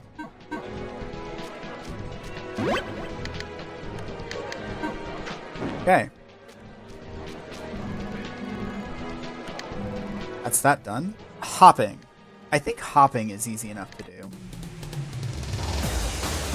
Yeah, this one is time limited. But I think as long as you have like a knockback effect, you're fine. You just have to be adept at dispatching the hopping insects. Oh god. Except for these guys, which are kind of jerks. There's like, okay, there's the purple ones, and then there's the ones that aren't purple. And the ones that aren't purple are the ones that are really annoying. Because those ones actually have an attack that they use. And that attack has kind of got a long reach to it.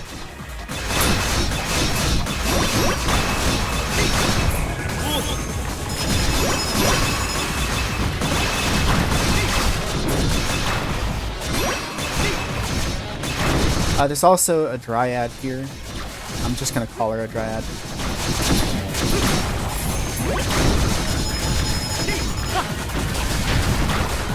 She creates that crazy earthquake thing. Which, you can solve by hopping, so pretty helpful to know.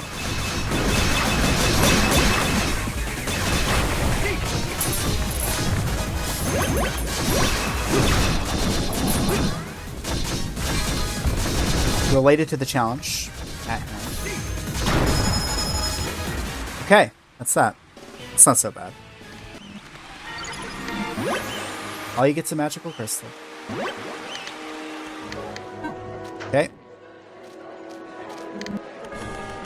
And finally, block the way. Oh, this one might be pumpkins. Is this one pumpkins?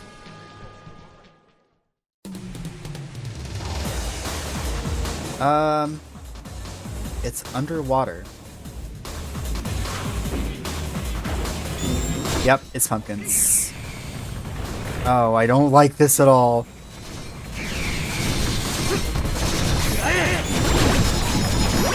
Oh no. Okay.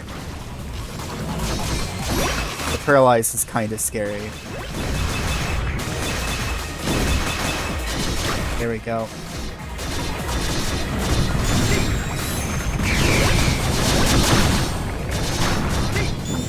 Oh, I don't like the shockwave.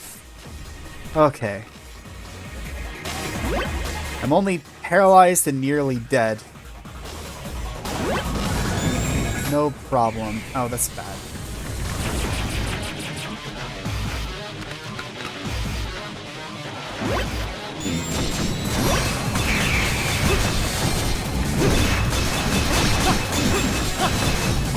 Just heal.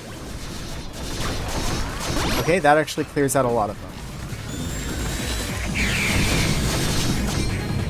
Okay.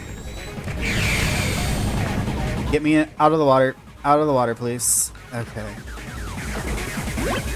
This might be a good opportunity to just shoot.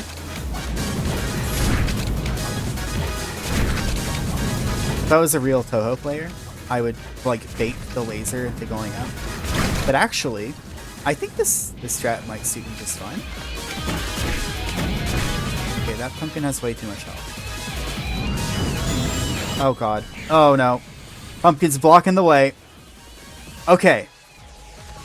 One thing I did not know is that pumpkins are infinitely tall. Which is, honestly, I should have known, because I love jack-o'-lanterns and all. No time limit. That's good. That's good news. Good news that there's no time limit. What the hell do I do? Alright.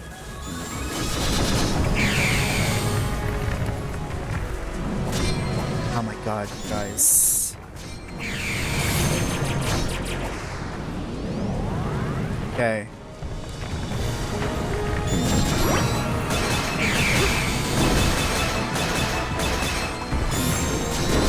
Random shots might help me as well. Okay. Alright. That's good. Get that guy out of here. There are numerous pumpkins ready to bother me.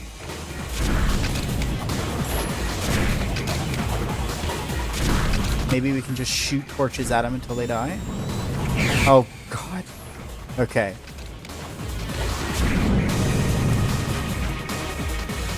It's not the most honorable strategy, but yeah, I don't want to go over there.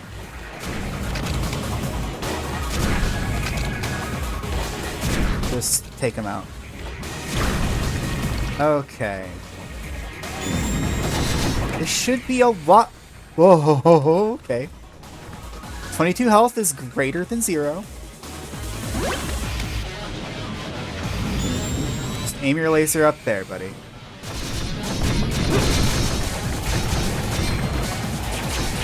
Oh god. Oh.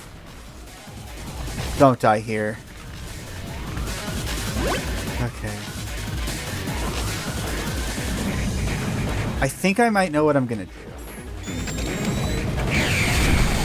And if you thought it was gonna be honorable,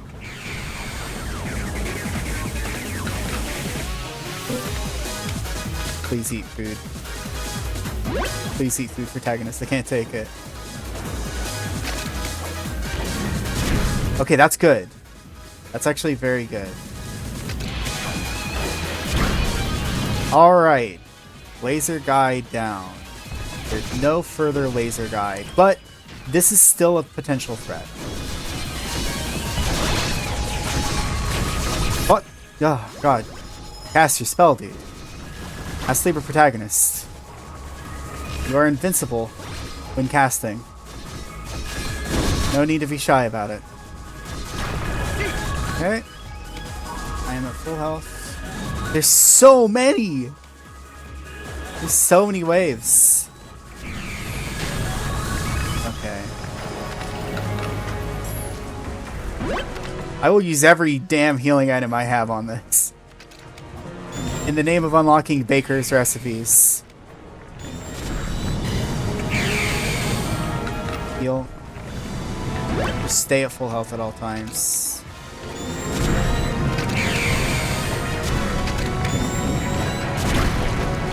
Okay. Laser guy dead.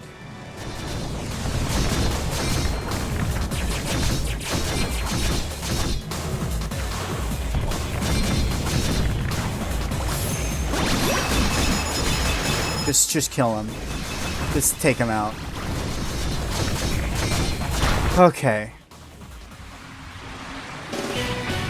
That's it. It's done. I did it. That was the most competitive competition we've seen yet. Baker's recipes acquired. What can we learn from the Baker's recipes? Contains knowledge of bread and cake making. It allows the user to synthesize foods that cannot be made normally. Unfortunately, well, you can bake something with love, according to this. Also, there's a gift box that I think we got a while ago from the arena. That's involved in something. Oh, actually, I can just bake some cakes right now. Hold on. Let's do it. Let's see what we can bake. We need shortcake. I think we need like 4 of it. So yeah, we can craft one of these for a delicious cake. And if we actually craft a second delicious cake, we can cook using 2 delicious cake. By the way, 2 tiny slices of cake make an entire cake. If you know what to do as a baker, then you know that's true. Anyway, you combine 2 delicious cakes together. If you just take those apart, put them back together, you can get a decorative cake. Alright? You following so far? So we can get all of that. Let's see, we're going to need a little bit more shortcake here. So we'll go ahead and craft a couple more. And a couple sponge cake, just so that we have it. Now, cook a chocolate bar and a shortcake together, and you get chocolate cake, which is lovely. It looks a bit like a cupcake. But we all know you can cook 2 chocolate cakes together to create a sachatoire. Now, with these cakes in tow, we can actually combine the sachatoire with love. Wait a minute, what's delicious cake? Okay, whatever. Anyway, we combine the sachatoire together with love to get a Valentine cake, which then can be crafted with a gift box in order to make a Valentine present. This is one of the uses of love, is to do the crafting sequence with the baker's recipes to get a Valentine present. God, where is it at? There it is. This is an incredibly good item on the scales. You cannot eat it. But it provides epic attack and magic power and stamina gain rate. So, that's pretty good. Actually, if I disassemble this real quick, I can get the Valentine cake back. And yeah, that's attack power good, magical power good, stamina gain rate good. And the decorative cake is actually the corresponding defensive version, which gives you defense power guard durability and weight reduction. This item is also too good to eat. It's also, you know, it's just got like some figurines on it, so I feel like you shouldn't decorate it. Shouldn't eat it. Alright. Anyway, all crafting sequences aside... Oh, where's my gift box? Where'd that go?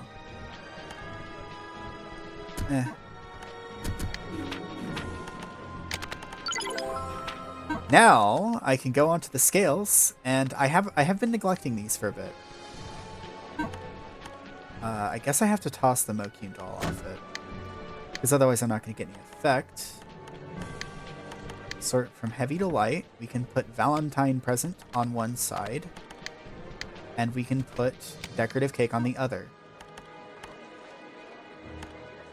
And we need a whole lot more weight on the left side here in order to be able to make use of this. Poison resistance. This is max stamina as well, but HP recovery and use speed. If I put this on... Yeah, that's actually fine. So I need much heavier stuff here. Let's see. Just some chocolate, maybe, to like offset. Okay. And now I'm 6 points away. So do I have like a really tiny... Stamina gain rate. And the scales have improved significantly. Why do I have these? Oh, this is from the gacha. Don't worry, don't worry about it, okay? It's just Keizo's sense of humor is pretty crude.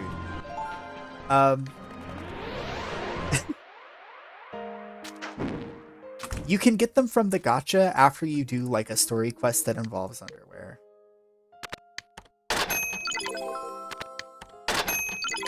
Just fill me up on healing items. Stone picks, sure. Unfortunately, they're really good on the scales. Oh. That is true. We didn't steal it. That's the good thing. Don't need to be in here. Oh my god. We have freshly baked bread. Oh, yeah, by the way, you can also buy delicious cake and chocolate cake here if you need to. But I prefer baking it myself. What about you? Okay. Well, our scales are in a much better state. Right, I need to go to the shop. I think this is a good place to go. This is good enough. Crush them all. Hello, it's the best part of the RPG where you can just one-shot everything.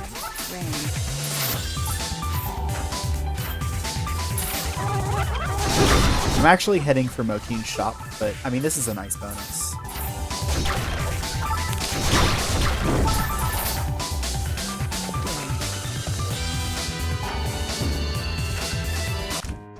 Okay. Actually, I don't need to talk to you. I've got some small metal. What's in the gacha today? Espada Ropera. Okay. And apples from the king's castle. Don't know how they got here, but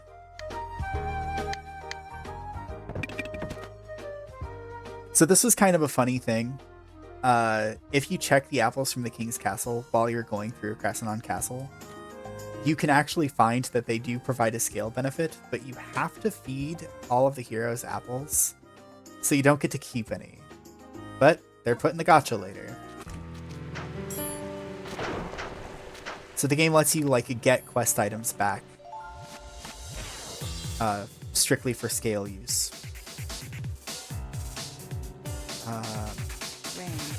Right.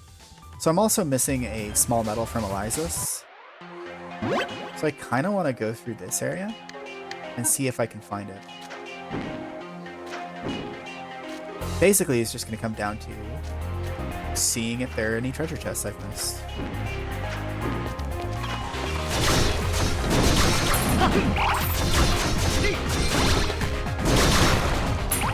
Because the gacha is really fun. The gacha is fantastic. I don't mind gacha elements as long as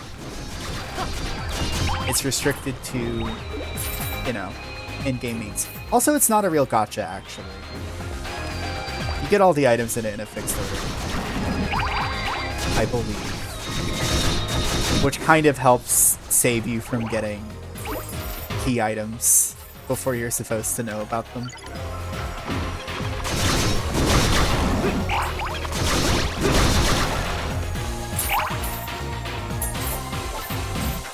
They're just mini medals?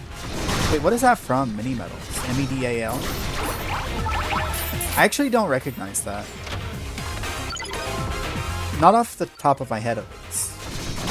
It might actually... I might recognize it a little, but I don't remember what it's from. Moving the goalposts. Dragon Quest thing? Oh, okay. I see. Yeah, I wouldn't know then, yeah.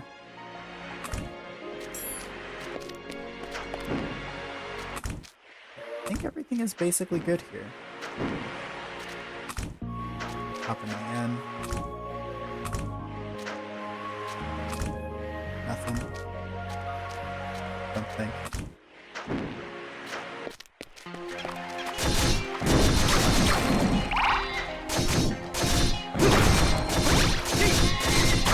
Just shoot him down.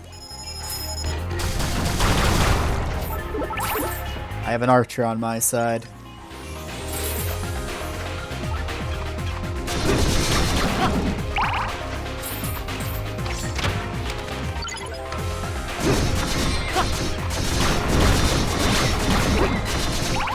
So, a couple of the things I've been doing on my off time. Studying Yu-Gi-Oh! Doing a bit of like game design document stuff for kind of for fun, but also to organize the thoughts in my head. This is not related to Yu-Gi-Oh! At all, the game design document stuff. It's actually related to the thing I post, the stuff I post about in my creator channel on my Discord. It is all related to that. Progress is crawling along. But a lot of ideas are crystallizing in such a way that I feel like I'll be able to make progress quickly once I've actually gotten that sorted out. Which is cool. The other thing I've been doing lately is playing Xenoblade Chronicles 3 again. I actually really enjoy Xenoblade Chronicles 3. It's one of those things where it just helps me to sort out my thoughts. But it's also fun because... no story spoilers, but I want to talk about like the structure of the game, because the structure of the game I think is completely awesome.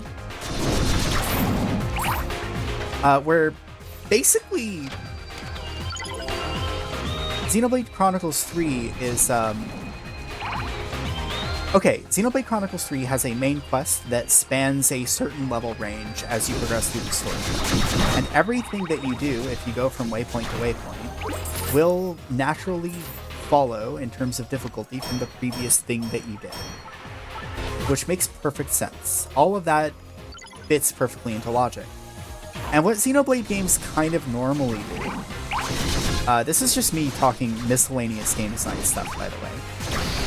What Xenoblade games normally do is they will actually integrate really high-level enemies in with lower-level enemies. Like, there's a interesting range of difficulty level across each area.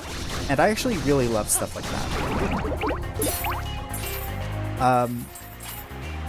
And something I noticed in Xenoblade 1 is that the highest level enemies in the early game are roughly equivalent to the level you would be if you played the game on New Game Plus. And a lot of early game areas actually have an alternate route you can traverse. That is like the high level route for New Game Plus, which is actually really, really cool. It's just a thing that I found was quite interesting. The story bosses will be super, super easy if you go about it that way, but still, it's a really cool little bit of design that I noticed. There is an item in here.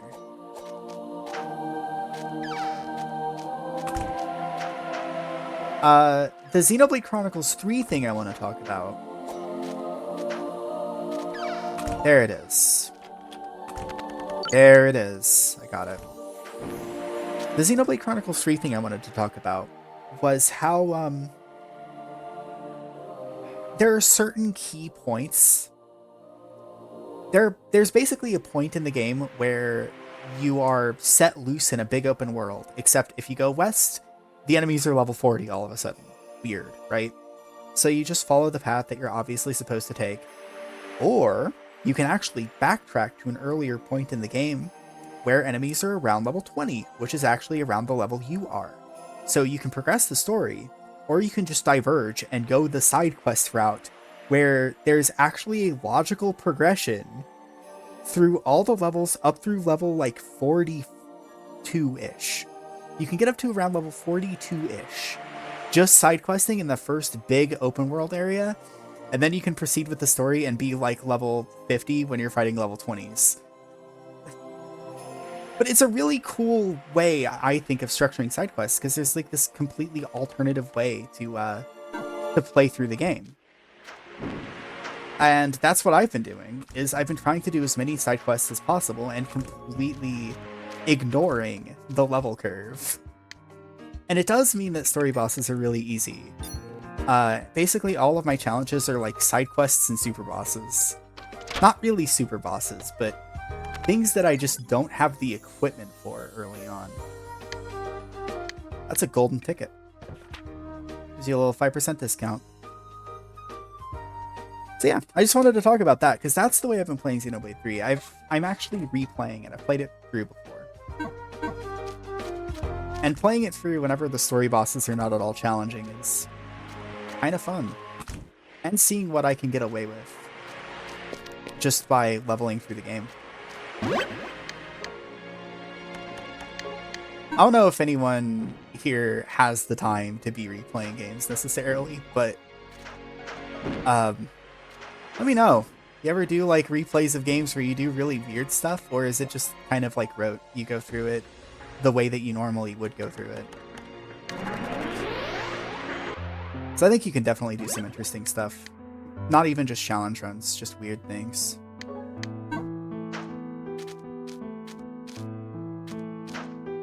Weird alternative approaches to the game.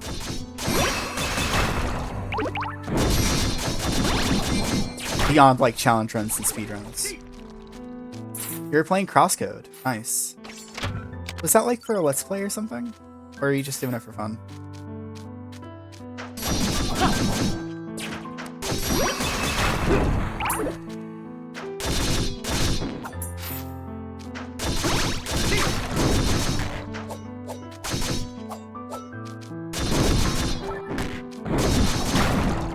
That could have killed me right there.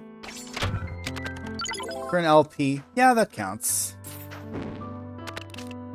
In a Let's Play setting, you're probably replaying the game multiple times, depending on how dedicated to the Let's Play you are.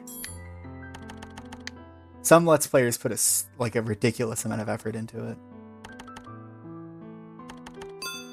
I guess we'll do Art of Thievery, right?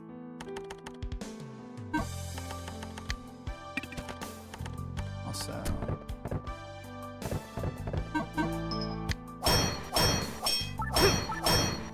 there we go.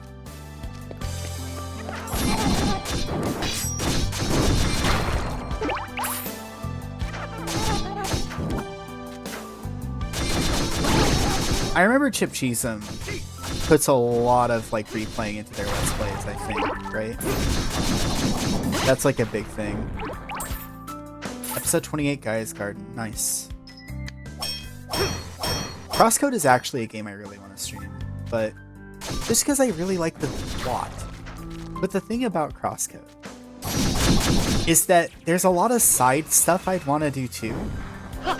I feel to a degree even that you're kind of expected to do a bunch of like crafting to be on the expected power curve. Okay, let's heal.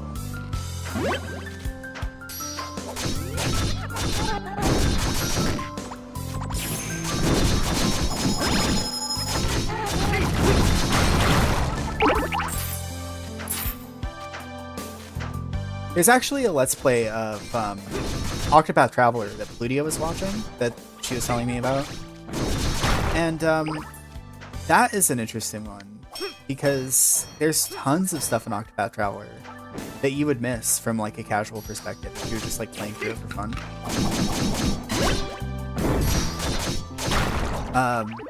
So that Let's Player was probably quite dedicated to what they were doing. Big thing that they were doing is they were trying to show off every like side conversation you can get. I did play through Octopath Traveler. I didn't really fuss myself too much with doing side content beyond a certain point, because I don't know, it got to be too much for like a live setting. I didn't feel that I could carry the content. And frankly, I was also playing through it blind, so like I didn't really even know what the game had in it. But like, as you go through story chapters in wanted to do the Blue Hedgehog questline, but I couldn't find the guy. I could literally show you where the guy is right now. I have it memorized. I am dedicated to my knowledge of Crosscode. I actually am going to do something really funny with that questline. I have plans for what I'm going to do with that. Because it's one of those things, again, where I started replaying Crosscode, and I had an idea for something funny that I wanted to do. So I tried it out, and I don't yet know what the payoff for it is going to be. But it is a really funny thing you can do. He's in Rookie Harbor. Okay. I can just describe this to you, actually. I don't have to, like... I don't have to, like, show you physically, but... from, like, the central point of Rookie Harbor, where there's crossroads, like, east, west, north, and south. He's in the northwest of that map. I think there's, like, a way you can go up and around to get there. He's like in a little alleyway behind some boxes or something. He's hidden away. I can also say this because, well,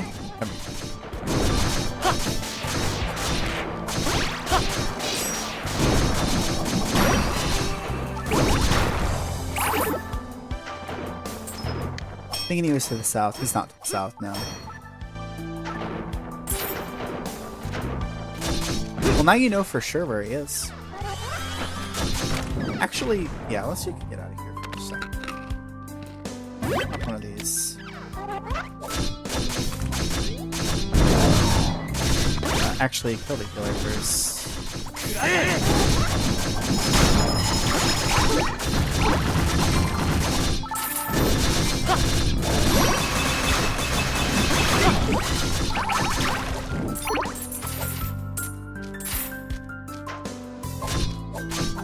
Well, another thing I was thinking about doing for Crosscode was I was thinking about doing like wacky stuff with New Game Plus.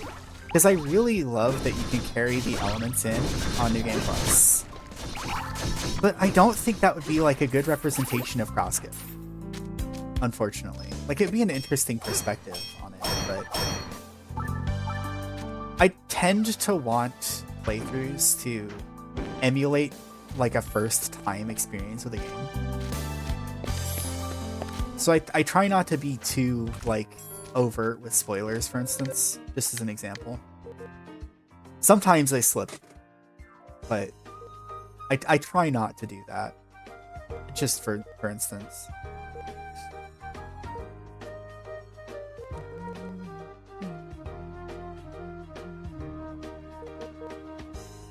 So we gotta craft a bunch of stuff here, by the way. Ancient necklace contains the power of ruins. Gives 20 defense.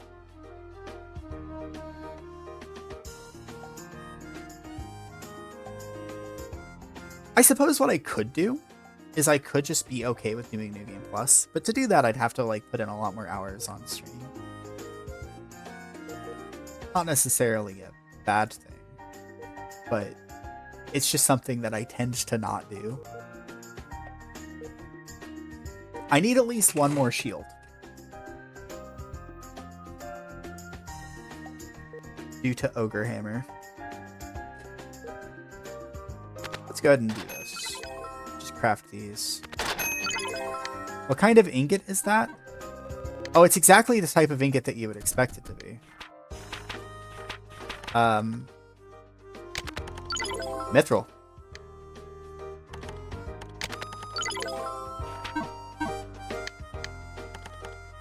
Crafted out of the raw component magical silver ore. Huh? Wait a minute, what's the description of this item? This mysterious ore doesn't inhibit magical power. Telekinesis. This rare ore is used in items like artifacts. Good example. Thumbs up.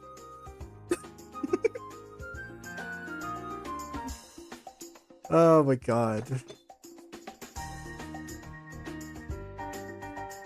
An ore with high levels of impurities called vanadium. What is vanadium? Hold on, that's gotta be like real, right? Is vanadium real? Yes, it is. Okay. Wow. That surprises me, actually. This soft and pliable ore contains gold. It has a mysterious power that captivates people. Gold has a mysterious power.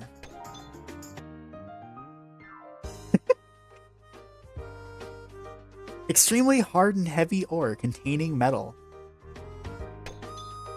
Pure copper ore containing no tin. Versatile and holds value as a material. Let's see.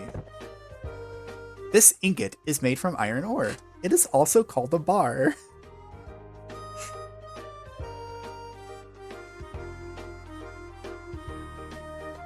I love when a game has way more discrete fantasy metal types than there are metals, so they have to start breaking out like polybismuth ingot or whatever. World of Warcraft was my first experience with that. Let's see. I'm gonna look up like WoW mining. World of Warcraft mining recipes. So I want to see if I can find them. Because this is a very, very funny thing. Yeah, mining products. Smelt proficiencies? Yeah, here we go. So, smeltable metal from low level to high level in World of Warcraft. You get copper, tin, bronze, silver, iron, gold, steel, mithril, true silver, thorium, dark iron, enchanted thorium, fel iron, enchanted elementium, adamantite, eternium, fel steel, cobalt, hardened adamantite, corium, hardened corium, serenite, obsidium, not obsidian, obsidium, titanium, titan steel, elementium, hardened elementium, and pyrium. I think these actually might have been mixed up. Oh no, that's Burning Crusade, that's Wrath, that's Cataclysm. Yeah. There you go. There's probably more than that, but I don't want to like dig around on wikis too much. Trying to find them all. But no, yeah, I love it, actually. I love that exact thing. They always keep titanium until really late for some reason. Yeah. I also love these item descriptions. A lump of metal refined from copper ore has higher value than the raw material. Good tutorial message, kind of, I guess. This ingot is made from iron ore. It is also called a bar. This ingot is made from gold ore. It is also called a gold bar. Damascus ingot. A dark ingot with a distinctive wood grain pattern. It is not only hard, but has high aesthetic value. A magical metal that is harder than steel and lighter than a feather. It is compatible with magic and holds a sacred power. Okay, that's actually normal. A redeemable item. Symbolizes wealth and gold, love and courage and hope. Healing power of forests. Possesses healing power. Can I eat Aramald? No. Blue gem symbolizing tranquility. Alright. What else can we craft? See what I can get. I need to beat the big genie boys for that. Mithril shield. Sure. Let's craft it now. Eat more of the winged guys for that. Radamantis just requires some chocolate milk. Post-apocalypse mail requires me to kill some more genies. Not gonna get the ancient necklace yet, even though I can. I'll get the gold bracelet just because. Okay. Let's see.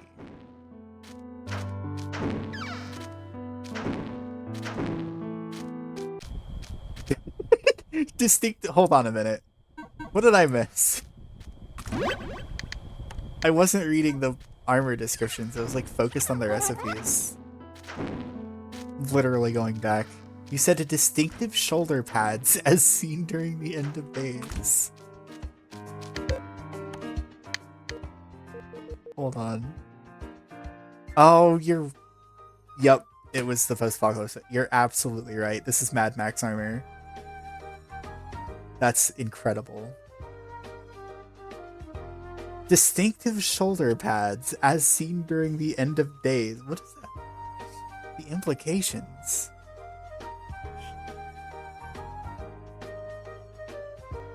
White silver armor. It believed to be the hardest type of silver. White silver. Damascus armor. Radamantis. Right! Radamantis contains the essence of Elysium. Let's go ahead and craft that. Gotta get some chocolate milk for it.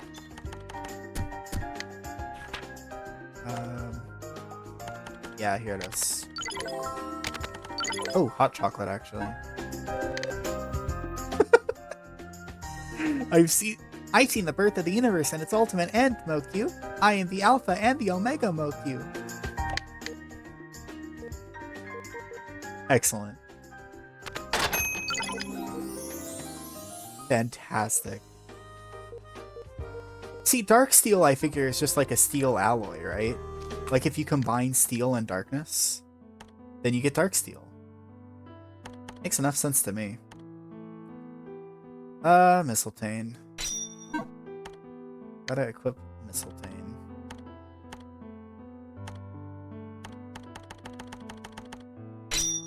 And the Necromancer. Oh, and I have better armor, too. Okay. So Mistletoe is really cool because it's just a claw. Look at this thing. Awesome.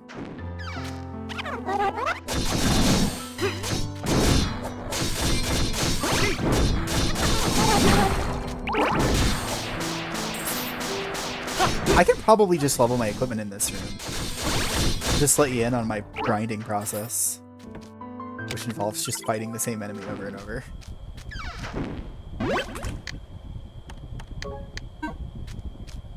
I took alchemy, not smithing. Oh, you know what else I like? You know what I like a weird amount? It doesn't really have anything to do with, like, cool ore. Nothing to do at all with cool ore. But I really enjoy,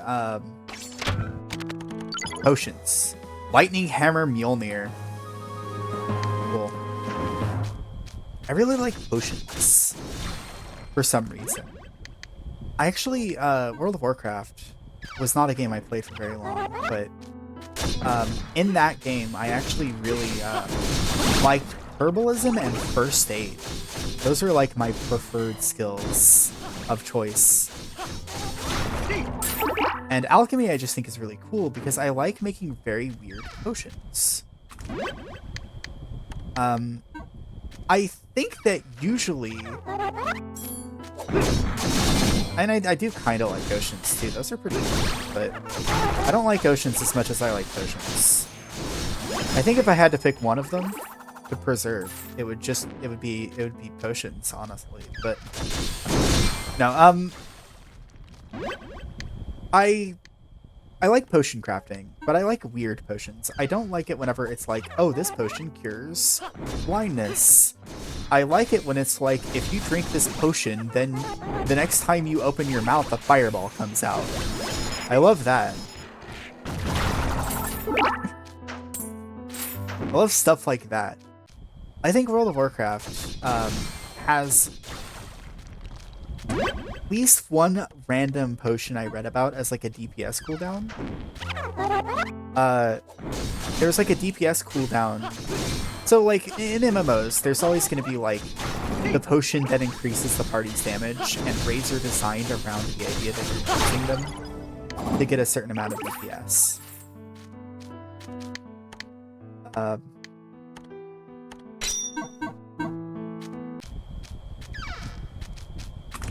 And one of the DPS potions that I remember reading about in World of Warcraft was like, every 30 seconds, you'll just blow up the enemy with a dark explosion or whatever. And I was like, dude, that's so freaking cool. Why in the world do you not get this in games like 14, for example? Like, why don't people just go for like the weird potions? I love weird potions. That potion from Toho that gives you Groundhog Day powers, but also rewrites your past and future. Okay, I don't know anything about that potion. That's a pretty cool potion. Okay, my favorite potion making nonsense has to be from Morrowind. Is this the potion exploit? Yes, it is. Buy like 100 plus of each ingredient to make an intelligence plus potion. Make it, drink one, use your improved intelligence to make a better potion. I like to think if magic was real, that's what would happen, right? Like, you come up with a really cool, like, spell or something that lets you get anything you want. Or that like, makes you smarter. And you're like, wait a minute. I can make a better version of that spell. And just repeat ad nauseum. Like, that's what would happen. Until you go mad from the Elder site. That's exactly what would happen. Humanity has been wishing for more wishes since the invention of agriculture. Probably before then, to be honest. Let's be honest. It only makes sense. Okay.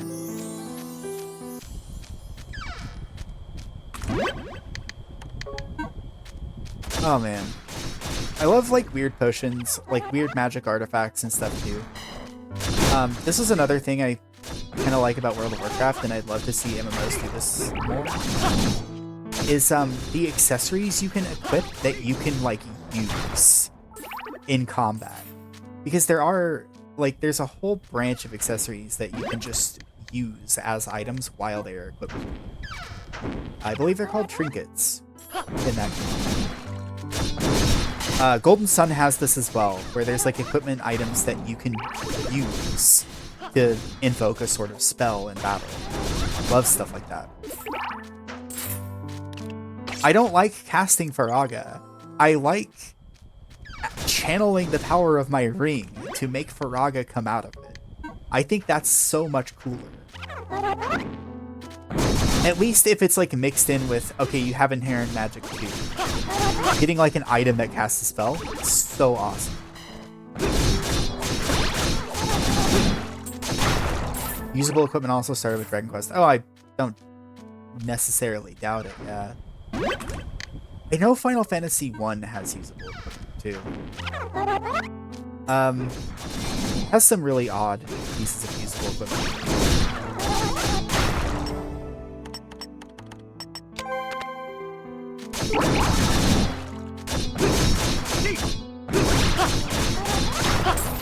But yeah, I'm a big fan of stuff like that.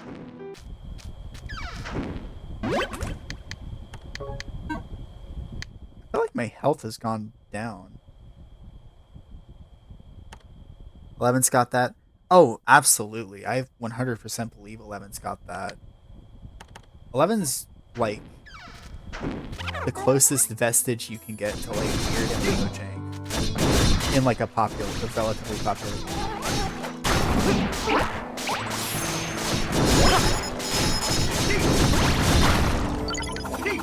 Magical crystals. What was that from? Thin Ice Day. On to the Morning Star. I think a game called a dungeon crawler called Mary Skelter 2 that introduced that to the series. Gear can have skills you can use for free, though they tend to not be as powerful as your regular skills. That makes sense.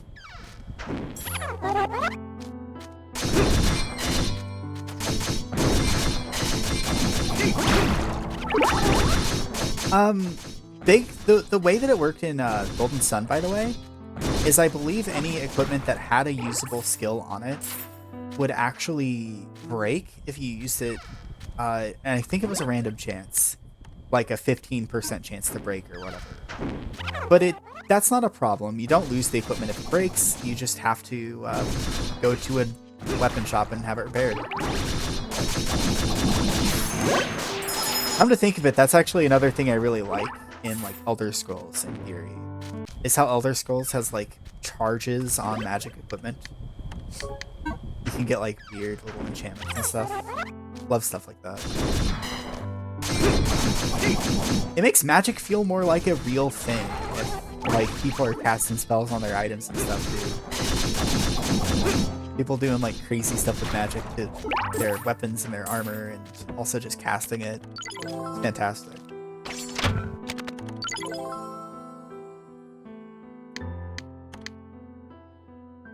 And I don't mean the Diablo style enchantments. Those are fine, but they don't really feel special, you know?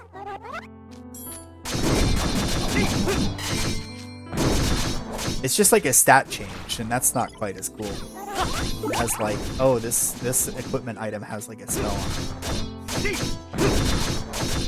God, I remember thinking in Terraria that the Star Fury was so cool when I saw it. Because I was like, oh my god, you can swing this sword and it makes stars rain from the heavens. And like, doesn't that just make you feel cool? Makes me feel cool.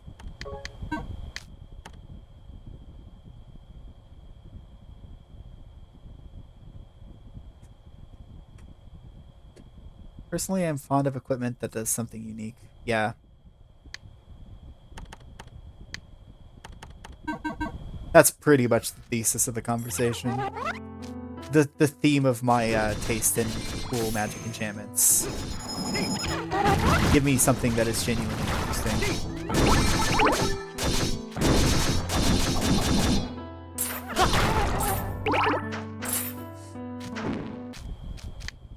Let's see.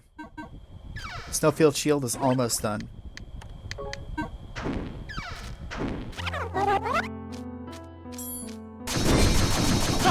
The Tradesim Scythe. Every 13th swing of the scythe is a guaranteed critical hit. What happens if your 13th swing already would have been a critical hit? I assume it's just wasted at that point, right? It's not ideal, probably, but probably not that big a deal.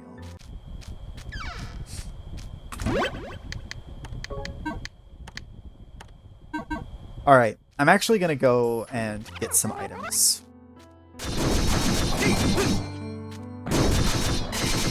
What I mean is that it would have been kind of a wasted critical hit, right? Like if you got the good RNG. It doesn't matter. Probability's probability.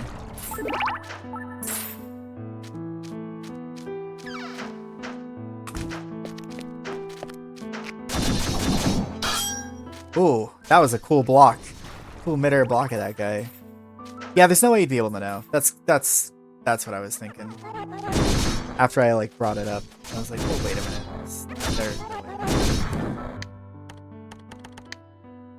Let's get item magnet.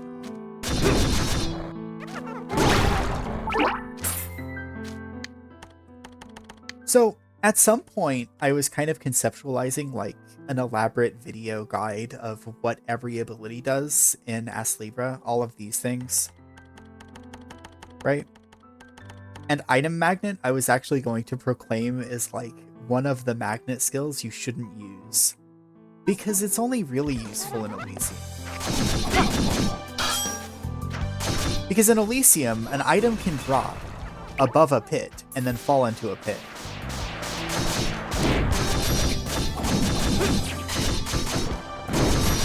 You know, and that's kind of why you would need it. Shuriken Dagger. Oh, this one's great. I'll look at it later. Yeah, that's the reason why I was like, I wouldn't necessarily suggest using Item Magnet most of the time. But you get it in Elysium, and it's really good in Elysium. So that's kind of the funny thing about it.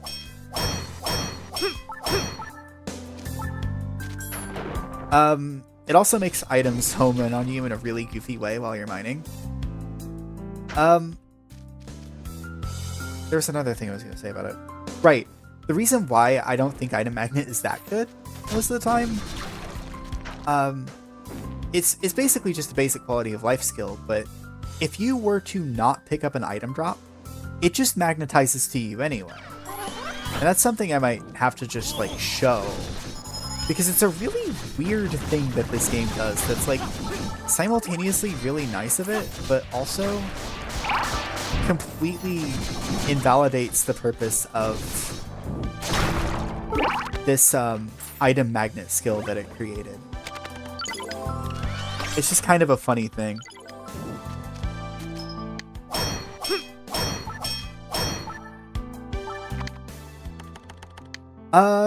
Okay. So the Charon magic thing is said. Shuriken Dagger. Abilities in this menu are basically Kingdom Hearts abilities. But they're called Charon magic in the game. This one, when using throwing knives, 5 will be consumed. Throw special projectiles forward randomly that will destroy enemy bullets. So let's see it. Yeah. Don't know if that's worth it, but it's like the Final Fantasy IX ability system too, if that's a better metaphor, or a better comparison. Magical jar, that's actually what I need. I cannot open this chest. Probably just need a key.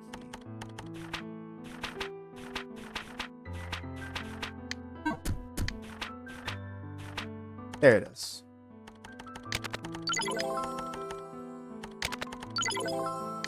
Yeah, it makes you better at throwing knives and turns them into shurikens. That's about the size of it. No, yeah, so the Charon menu has your Kingdom Hearts abilities. The skill menu has your magic.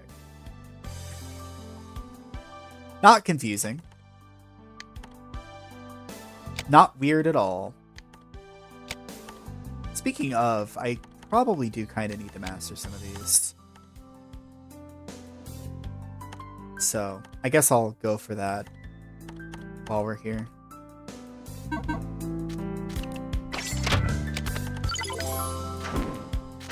We can show off some of these. I got a magical jar, so I'm gonna craft a thing and then I'm gonna get out of here. Or not get out of here, but I'm gonna save. Oh, right. Lightning Hammer Mjolnir requires 2 hamburgers and a shield. And a mithril, begrudgingly. So we'll get around to that one. Ancient Shield was one of the things. This is what I wanted. Thor's hungry. Alright. Let's get this armor on. Oh, that's a lot of HP. Go from 198 to 338. That's pretty cool. Is this a purple lightning game? I believe so. In that this is a game where the lightning is purple. I don't know if that's what you're asking.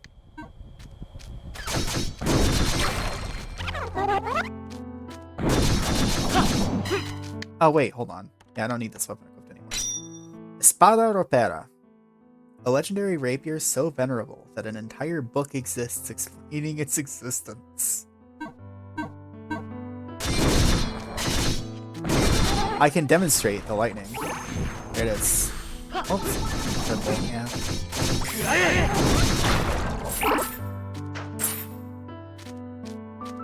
I don't mind since I'm getting shot. Yeah, Crosscode's another purple lightning game, I believe. New genre just dropped. Purple lightning games. That or there's going to be a new game dev studio and they'll call themselves Purple Lightning Games. Won't be confusing at all.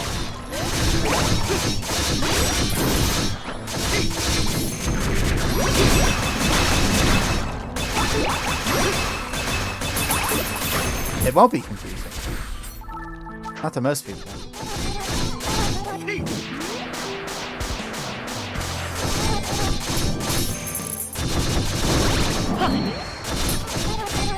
No, you asshole healer. Oh my god, get out of here.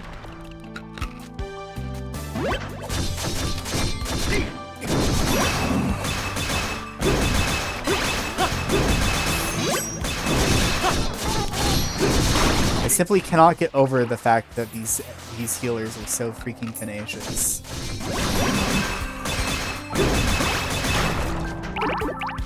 It would be another thing if their healer had like anything, if their healing had anything to do. Or anything I could do to counter them.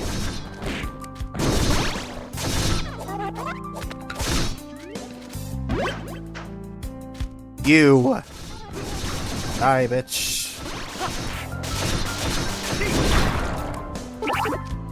Game where lightning is all colors. I think Golden Sun does have purple lightning, yeah.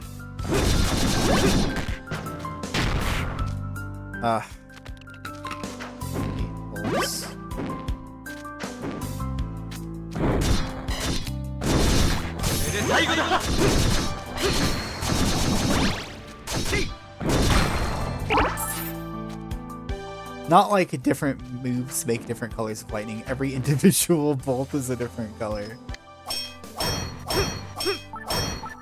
So like, are the colors randomly picked? What happens if you run out of colors?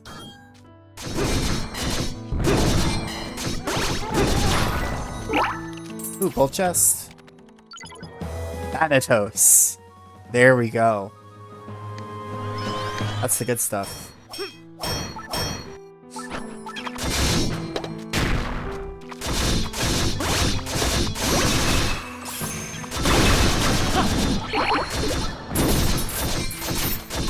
I do love the idea of rainbow lightning.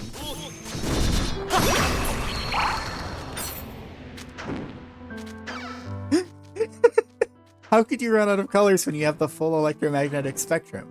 Now, see, now you're talking. Because now we can have, like, infrared lightning. Lightning colors that are not on the visible spectrum.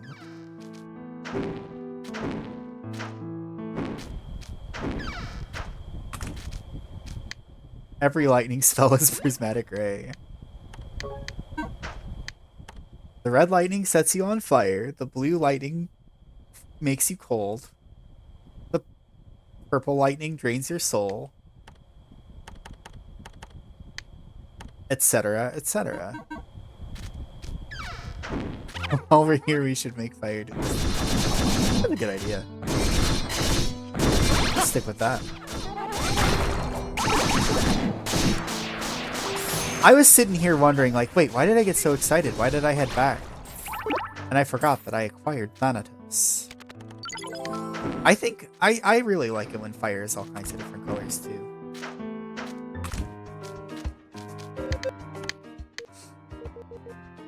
Okay, Thanatos is not a weapon. Not a shield. It's armor. Ooh, and all we need is one more bottle. I can get Thanatos. Beautiful armor named for the god of death. I can probably craft this too. That's probably what I'm gonna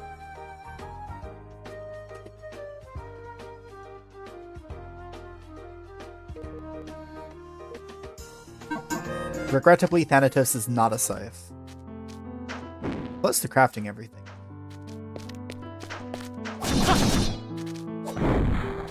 I just need a bottle. Thanatos, and then we'll basically be set for defense. What's up? What's up, creature? What are you gonna do? Get stuck in a wall? That guy always gets stuck in that wall, by the way.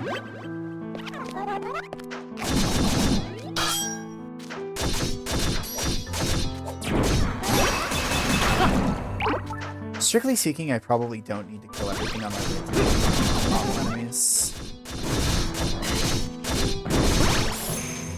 But I guess it gives me a chance to charge up my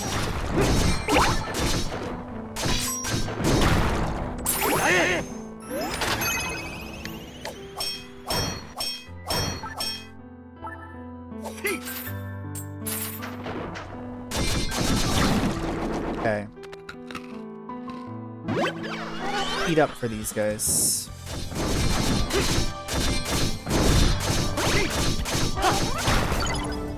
Fine tuning.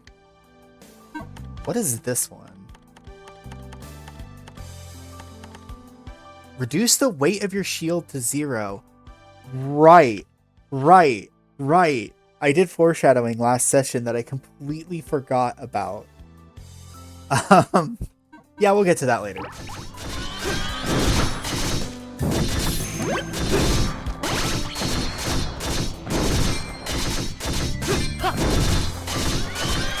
Just gotta get a couple of bottles and we'll be good. Oh, right. And Dark Sword. Dark Elemental Weapon. Rat Mountus and Post-Apocalypse Mail. Almost got a full kit of legendary equipment. Whoa! The Dark Sword is heavy.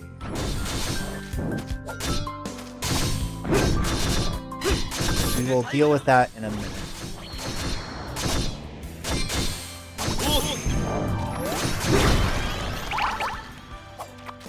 If you cast the spell that increases your attack speed while you are overweight, it does increase your attack speed.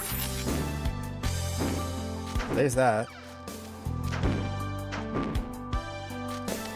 Okay.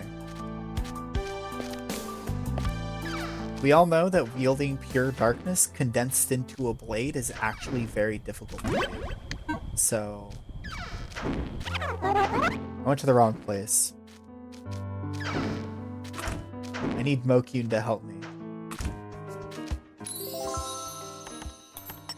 Is this good enough?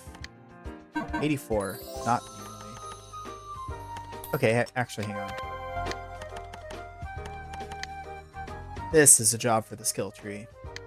So I will get more speed as I go through this.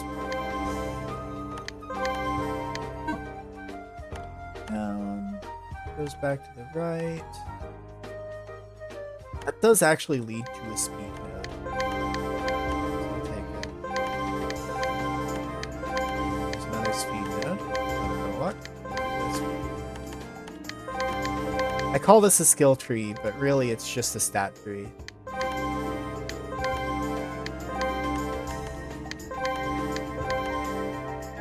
Hey, a new skill. Angel. That one's actually pretty good if I recall. Branch is done. Magic, HP, luck. This is a dead end. Let's roll with it.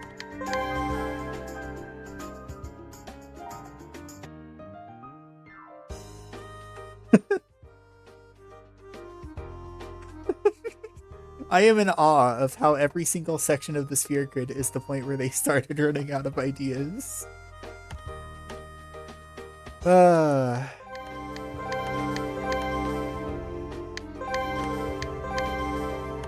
I think Keizo is just like me and just really likes diagrams.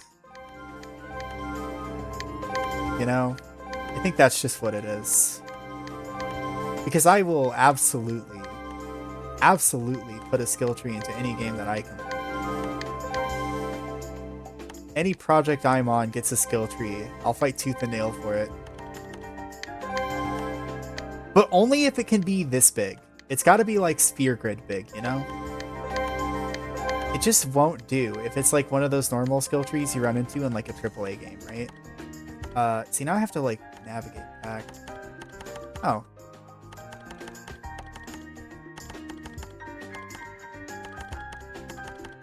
But like... Oh, right. Because we finished a chapter, by the way, we have access to the next part of the skill tree, which, yeah, this is looking like the part where they ran out of ideas. Here's the magic part. Here's the defense part. Here's the health. There's some stamina up here, some attack over here. If you want any other stats, you have to get to the other side, because that's where those are. Go this way, get more speed. If you're finding the game... So this game has kind of got an interesting balance to its difficulty levels. I think. That's not a... I think there's an interesting balance to its difficulty levels. It's, like... I hope it's interesting. And not, you know, weird. So if you play on a higher difficulty level, you get more force.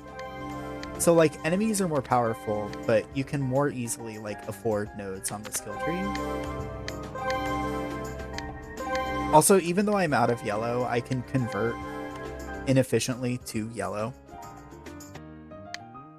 Like, basically what's happening is I'm converting blue to yellow automatically. And you convert at, like, a 30 to 10 ratio. So you lose a third. Or 2/3 of the force you convert. But that had a new possession skill in it, so I had to do it. And I think I have to open this door. I also love that this skill tree has, like, locked doors in it and stuff. There's, like, treasure chests, too. I love just exploring a map of my character's being. Ah, Stormbringer. More weapons to level.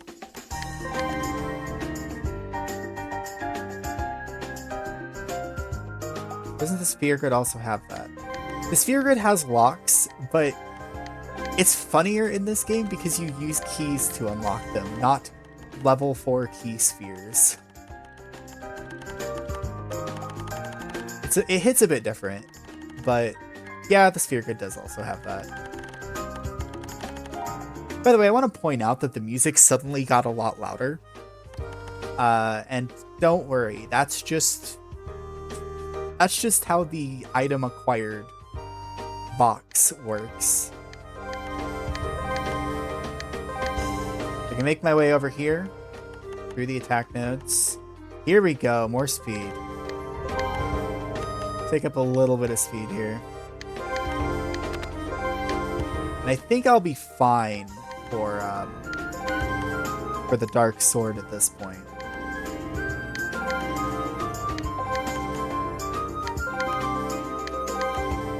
I guarantee you've never seen anything like this game. It is bonkers. Wacky nonsense. Okay.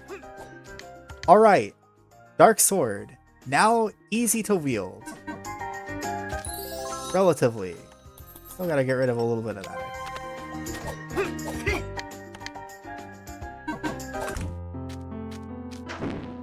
Alright. Dark sword is now in hand. 360. This is 290. I suppose we have to level this first. The tale of the wind dragon giving this weapon to mortals is still remembered in verse.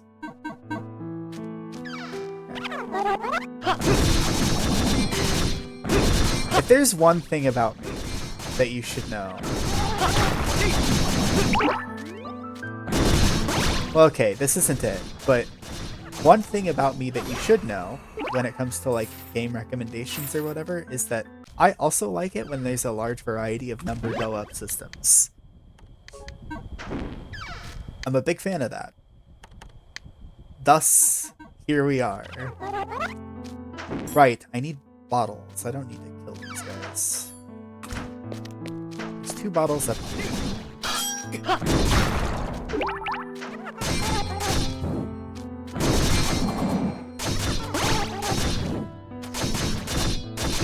This enemy does not appear to be interested in fighting back. There we go.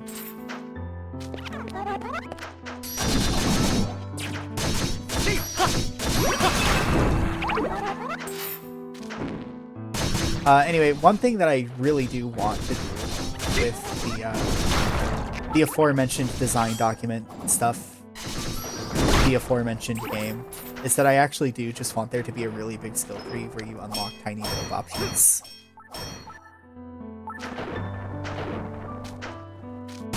Some of the people I watch online have also been obsessed with this game recently. This game actually has like one of the most buck wild plots you will ever see. Just in terms of like how it's presented and paced, it is a wholly unique experience.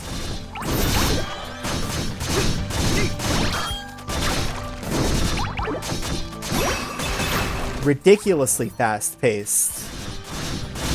And yet, kind of a sensible narrative, to be honest. Weird.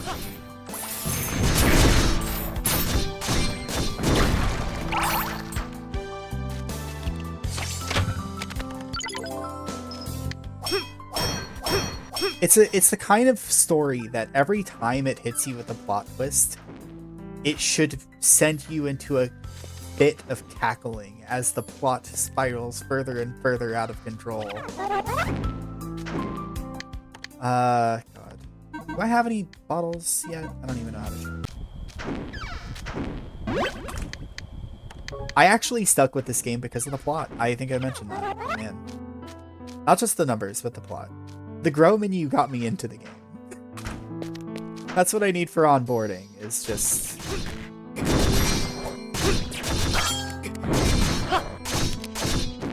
If you want to, like, get me playing your game, give it a nice skill tree that you advance through as you play the game. Right? Nice talent tree. Love those. Especially if I can't explore it freely, can eventually unlock every node in it. Excellent. I love exploring. I'm a big fan of exploring. Oh, right. I got a couple new Charon magic, Charon possession skills. Turned into a dragon. These things happen sometimes. So yeah, now all of my magic is different. Ooh, Circle of Disaster. That one's good. Okay, we're not going to use that one yet. So basically every input is fine, but I'm going to try to avoid up. I want down. I guess down forward as well. These are ones I just don't generally care for.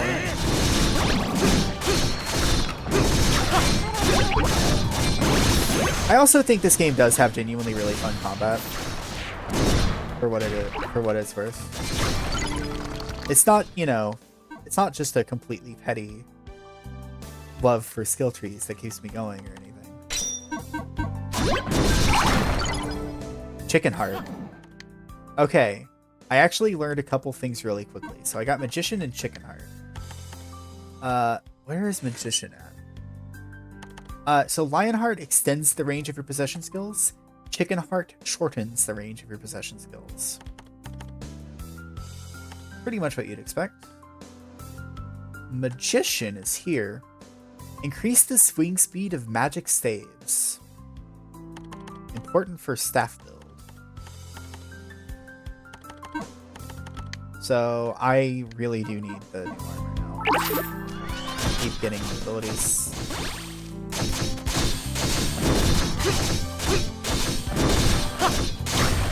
Yeah, I think the... So, okay. I think the grow menu's purpose, by the way, design-wise, I kind of want to talk about the design here.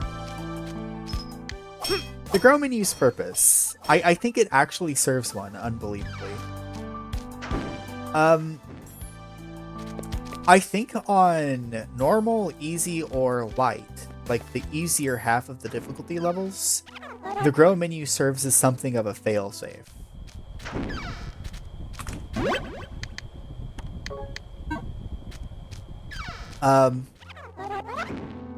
So if you get stuck on a lower difficulty level, the grow menu is kind of the endless way that you can grind without getting more customizable stat points.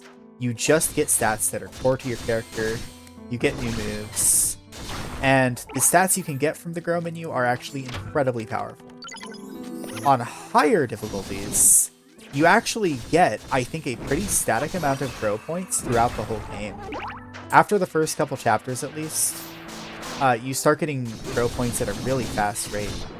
So the grow menu is kind of just supposed to be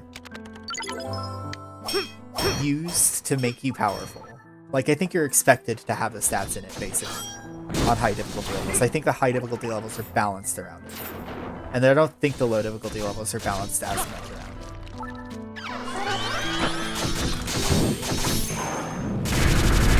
Didn't really mean to do that, but Dragon's a very good way to kill those things quickly.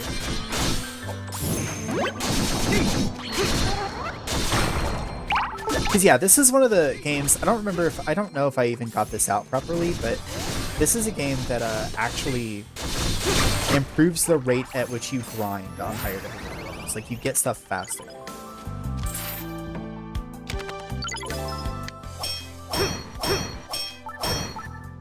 And that's also why the skill tree has gates on it as well, I suppose. Because otherwise, on the high difficulty levels, you could just zoom all the way through the game. All the way through the grow tree. I should check and see if I have Thanatos materials yet. I haven't been paying attention. I'm too busy talking. I do. I've got 2 jars. Now I just need a pot pie. I believe is what that is.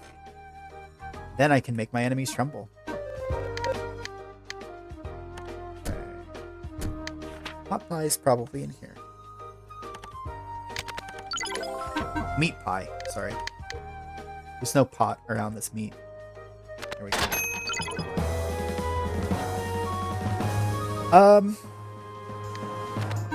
As for chicken heart, let me see if I can demonstrate something cool. Because there are some weird abilities, right? Chicken heart, shortening the range of your possession skills. This is something I started playing with before. And Soaring Bird, I think, is a good example of this. It basically makes Soaring Bird sit still after traveling a short distance. Artisan? Oh. Okay, what does that do? This gotta be a good one. The stamina required to activate possession skills remains the same, but the actual stamina consumed is reduced. So, stamina consumption reduction. Sure.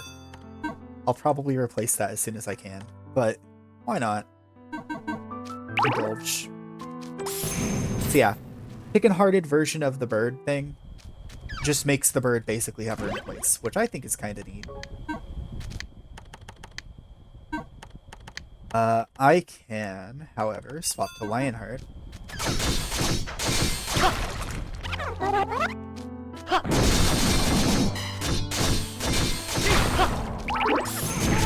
And the bird will zoom way past the enemy and not hit the enemy as many times as it could.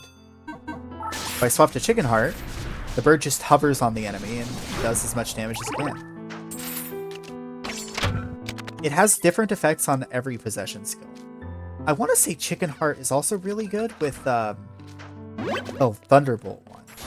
I'm actually going to use that one here pretty soon. I'm going to use it here. I'm going to use it in the next... Yeah, that was really good. Okay. I can illustrate how this one works in the upcoming room against the guys that drop jars. Whatever they're called. It also might be good here. Yeah. So why is that good? It's because the way the thunder attack works here is that it creates a projectile, and then it creates another projectile a set distance in front of the previous one. And each individual projectile can only hit once. So the fact that each projectile is compressed like this actually can kind of mean you do double damage with it, if you space yourself right. Did you see that? That guy who just instantly died.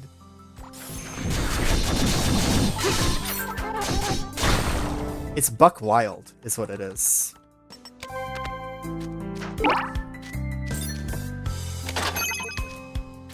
So yeah, Chicken Heart and Lion Heart are both pretty valid picks because of just the way certain projectiles work.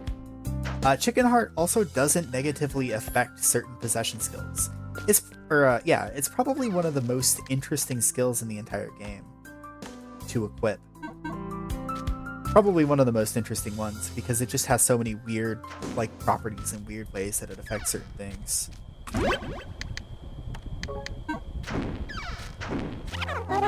You basically have to evaluate every possession skill with it on a case-by-case basis, which is not something I'm going to be able to do. Let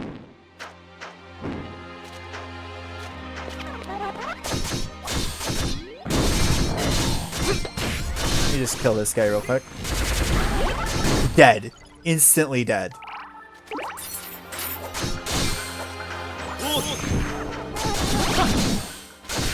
Oh god. Let's not get too arrogant.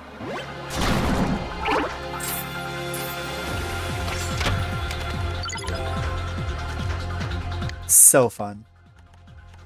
Alright, Thunderbolt is maxed, so let's get Lollipop equipped. I've used Thunder Shield or Stone Shield once.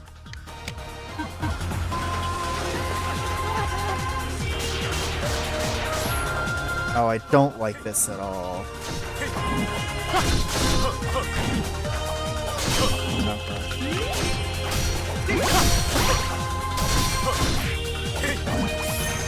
Summon Lollipop. Still help.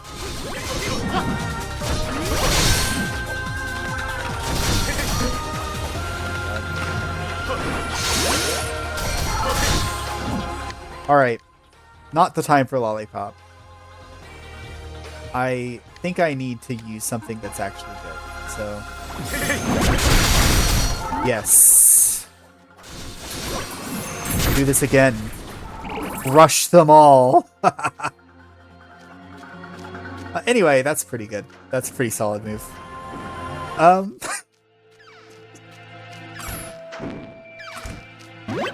That's a very good version of the lightning move.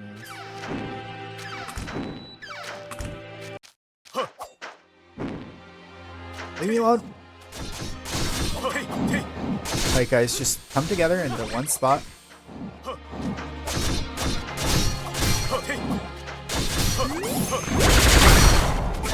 Just crush them all. The frame rate actually did freeze there for just a minute for me. Oh, you jerk.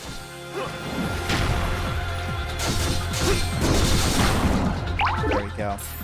Okay, that's a Shield of Rispidar. How are we doing this? Come on. I need 2.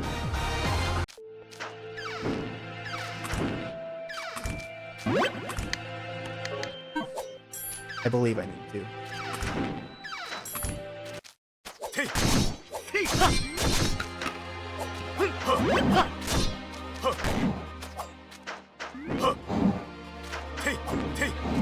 By the way, if I hadn't fiddled with Chicken Heart a bit, I would have absolutely been like taking these guys out with like little snipes with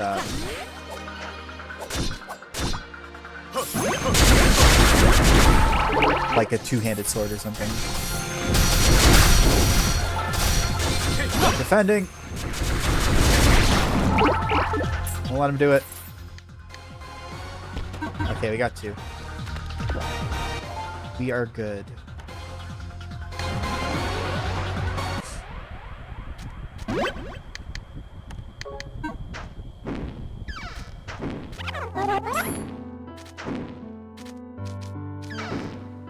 Should just be able to craft another thing.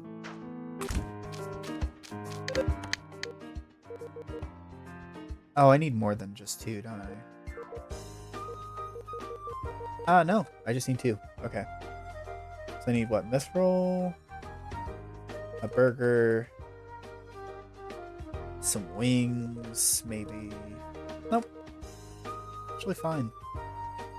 You're good for materials. Satisfying. Okay, cook a burger real quick. Mouth-watering hamburger. And just get a bit of mithril. There we go. Alright. The final crafting. Hammers are usually all about destructive power, but this one has been given the attributes of wind.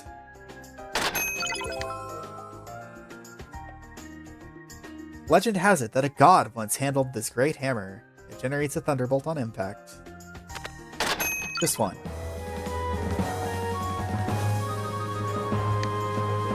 And Ancient Shield. A shield containing a mysterious light, fashioned by the science of Elysium.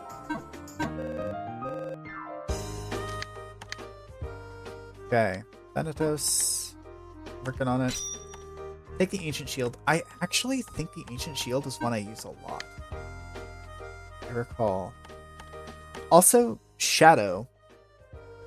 If you're a fan of Tales games, this game has blatant Tales references with Ifrit, Undyne, Gnome, Sylph, Luna, and Shadow, which boost their respective attributes' damage if you're using it as a weak point against an enemy. Which is kind of cool. It's anyone's guess as to whether there might be more of these that further reference Tales games summons. It could happen. This is a long weapon. This one can be used. Is wind not a destructive force? Not as destructive as a hammer.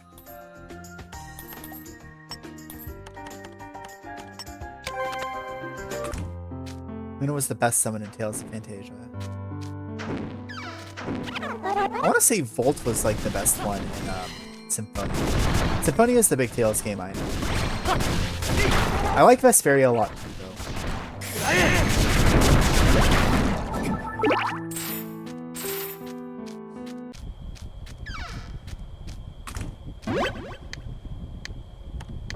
I think Tales of Symphonia's summons are just kind of not very exciting on the whole, unfortunately, but oh shoot, you know what I forgot? I forgot to master the tree branch. Gotta master the tree branch. This is an incredibly important one to do. I am going to master the tree branch by fighting enemies that heal themselves with it. That'll go well.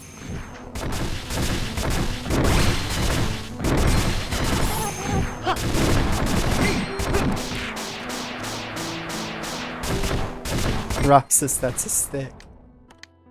So the tree branch is funny, because the tree branch actually gains mastery extremely slowly early game, such that by the time you get to Elysium, you actually have to start using it there to get any reasonable amount of experience.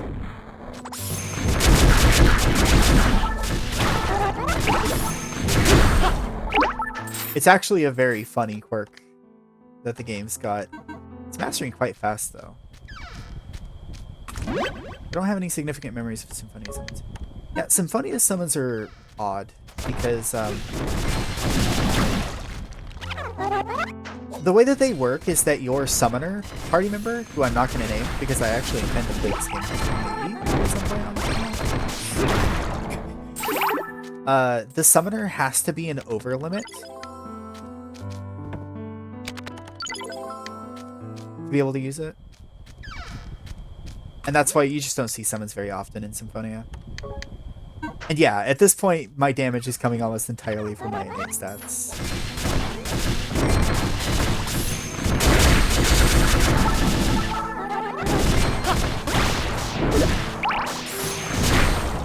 Or Charon.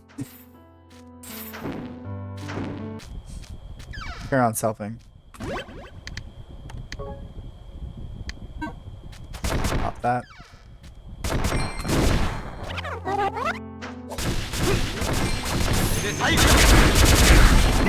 Oh yeah, I can see how the summons might be very memorable if the summoner can just use them whenever they want. Because you probably see them so many times. I can kind of see what they were going for with the cover limit requirement. I don't think it went super well for them. Alright. And for mastering the power of death itself, you unlock Ultimate Medicine. Which... increases resistance to all abnormal statuses by 100, making you immune to everything. But you take 1.5 times damage. This is a very good one on low difficulty levels. But I don't want to take 1.5 times damage. Currently. I take a lot of damage currently. But not bad. Maybe if you're confident, it can be pretty good. Actually, you know what it would pair really well with if you're on a high difficulty level? Is Berserk. Because at this, you know, like if you end up dying, or like if you end up dying in one hit ultimately, you know, you may as well do triple damage, right? Listening to his music again, how nostalgic. Yeah, it's pretty solid. You recognize this from somewhere, or are you here for Astlibra? Familiar with Astlibra?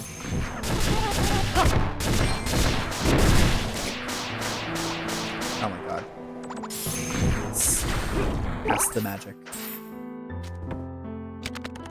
Welcome to the stream, Wolf4N. By the way, picked up Swordsmith from Tree Branch. This is about the right time to pick that up. And what does Swordsmith do? Well, it's very funny. Where's it at? Probably in here.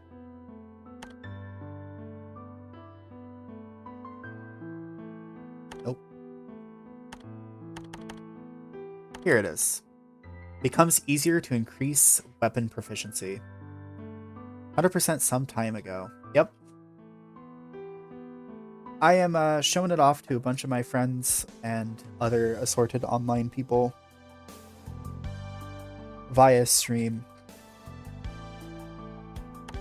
I've played through this before as well. I'm a big fan. I like it a lot. Unfortunately, you've caught me in the grinding part of this session, where I just need to pick up some equipment and abilities. I'm not imagining I'll start the next chapter today either, because I don't want to push myself too far. Just so I can stream a bit more regularly. So we're just chatting about stuff we like. Tales games, skill trees, the works.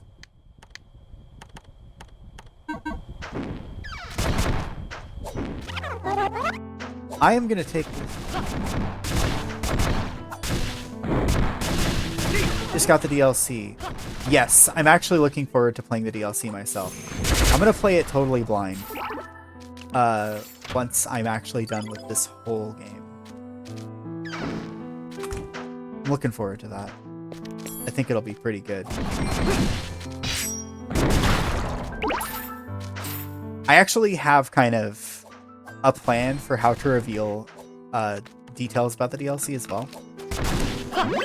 Because I have a certain understanding of some aspects of it. Very limited aspects of it. So we'll get to that when we get to it.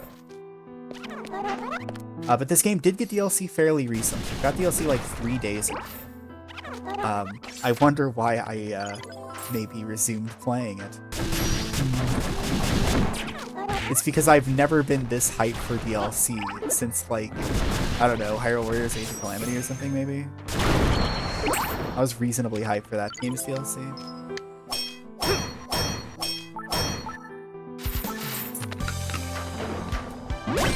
When you summon Luna in Fantasia, she gets lowered onto the screen, sitting on a crescent moon with a banner next to her that says Luna. She then Then she points and it changes to laser and bombards the screen with laser beams.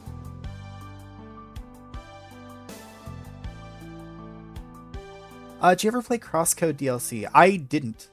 I played a portion of the Crosscode DLC. I didn't even finish a playthrough of Crosscode on stream, actually. So that's something else I want to get to. Oh.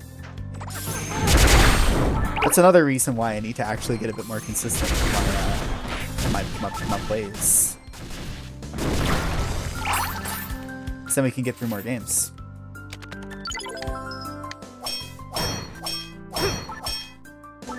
We've been playing Trine 5 and Prey. Prey is a game that I actually have. It was a free game on Epic, and I haven't played it yet. It seems like the kind of game that I might like, to a degree at least. As for Trine, I haven't really engaged in Trine since 2. I played 1 and 2 and was extremely impressed with the visuals whenever they originally came out. I'm still impressed with the visuals today, to be honest. I think that there is little that is as pretty as Trine. But, yeah, no, I haven't really engaged in Trine at any point beyond that.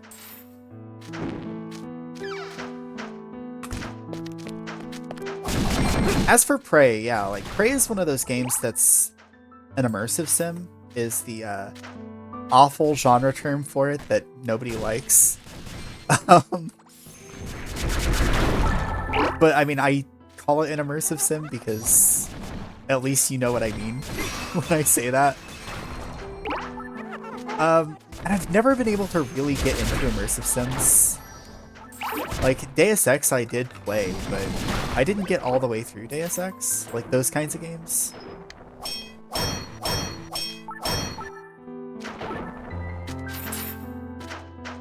So, like, Prey is kind of another one of those things that's like, kind of, it's just a fleeting interest, a fleeting genre interest. Hasoride and Extra Guard. Let's see what these are. Extra Guard halves the damage sustained when a shield is broken. And Hasoride is probably over here. Shoots out Vernier while using Airblade. This is one that I didn't understand for a while, but I understand it now. What can I get rid of for that? Chicken Heart's really good. Second Wind is important. Drop critical hit, because I don't even know what it does. And Wrestler.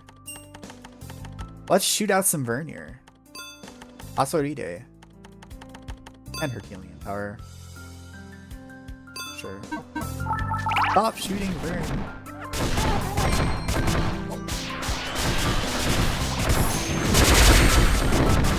So yeah, the Vernier thing is that you literally, like, shoot out jets from your feet as you do the upward slash thing.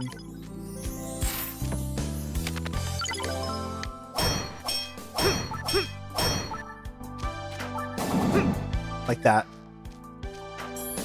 You can both do a slash barrage on enemies below you with that.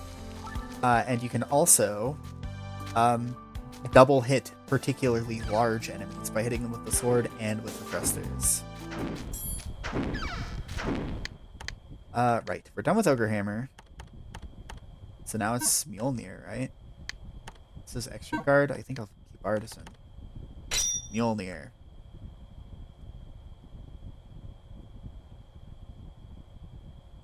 You have Cicada Shell.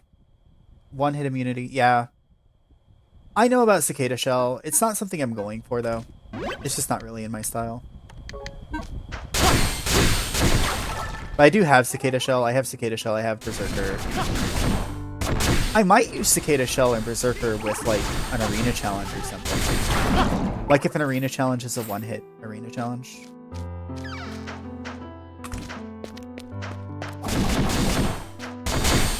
That's usually where I use stuff like that.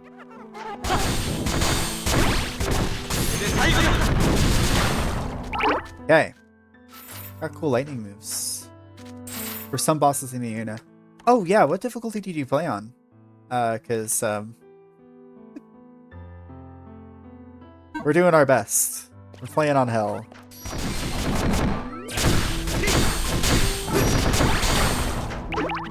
I didn't go for impossible. Harder because of the achievement. Yeah. The current tech I'm using is a incredible skill that I will never take off. Energy Drain. If you're playing on a high difficulty level, this is probably one of the best skills in the game. If an enemy attacks you during a possession skill, restore HP equal to 1/2 of what the damage would be. Effectively lets you heal without needing to like use an item for it. You don't need to craft potions, you don't even need to find breathing area or dodge. In fact, dodging is inadvisable if you're healing with Energy Drain, because you need to get hit in order to actually receive health. But you have to use it, you have to get hit at the right time.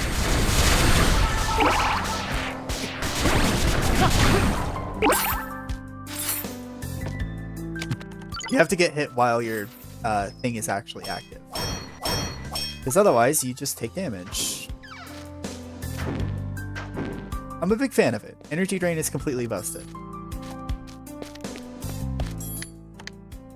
Okay. Mjolnir's halfway done, and I think we're done with everything else. So... cool.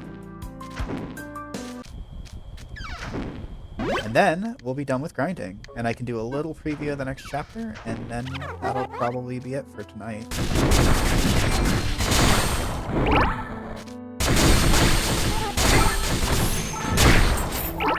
After a while, because some abilities grant immunity.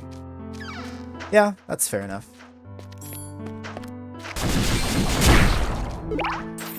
I like using it so I can stay aggressive.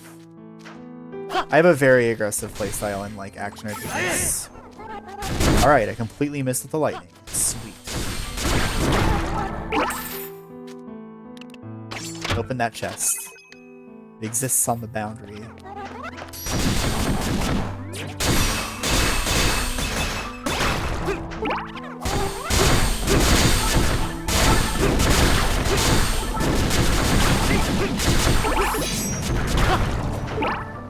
Bloodborne is a must.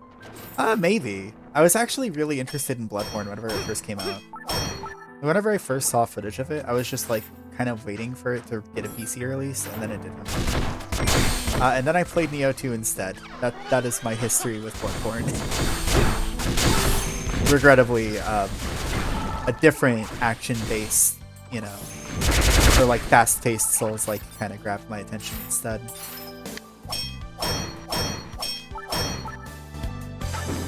But definitely, I was pretty interested in Bloodborne. It's a really cool game. By the way, if anyone ever says that the world doesn't revolve around the hero, check out the clouds in the background, right? They're not moving. If I move left, the clouds move left. If I move right, the clouds move right. Literally, the world revolves around our hero here. If you ever had any doubts, that is irrefutable proof.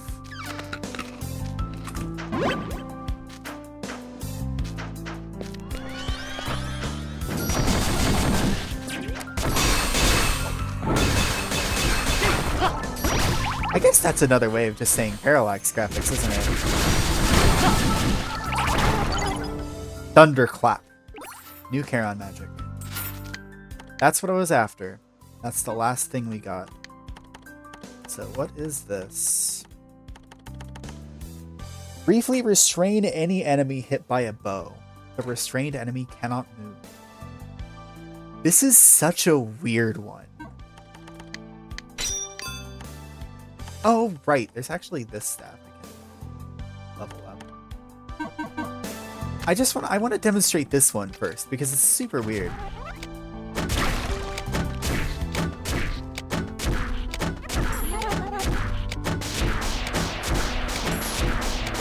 This enemy cannot move, I guess.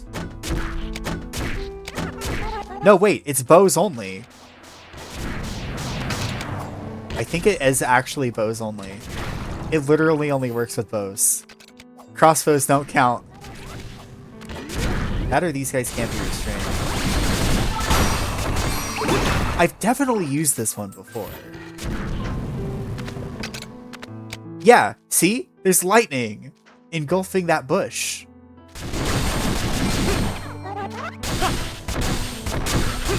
Alright, so hold on.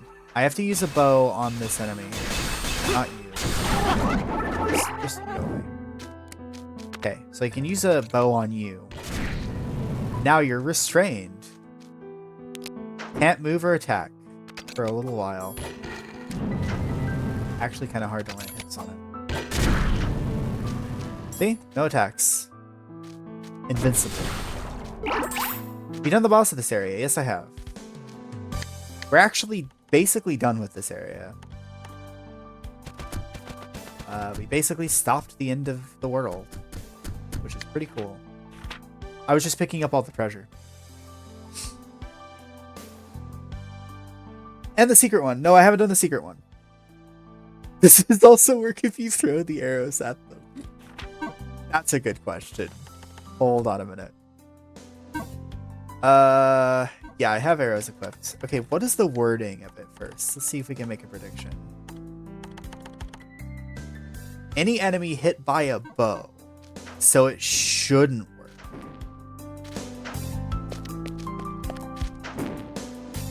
Theoretically, according to the wording, you should not paralyze an enemy that you throw an arrow at.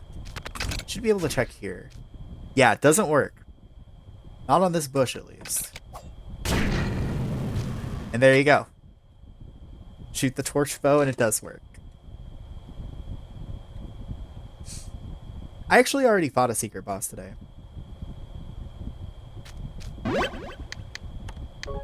I'm thinking of doing it later.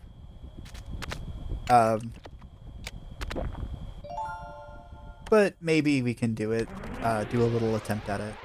Hold on, before I do anything else, what was I actually going to do before we stopped? A little plot teaser, right? No, wait, there's a silver chest I need to get still. Yeah, I can't do it yet. We are not yet done. There's a silver chest blueprint I need. Unfortunately. I will tell you, if you're playing on Hell difficulty, the super bosses are not something you can handle the first time you actually get access to the area. It might be kind of funny to go there and just like die in one hit, but I did do that bit a few times. I guess I can master this.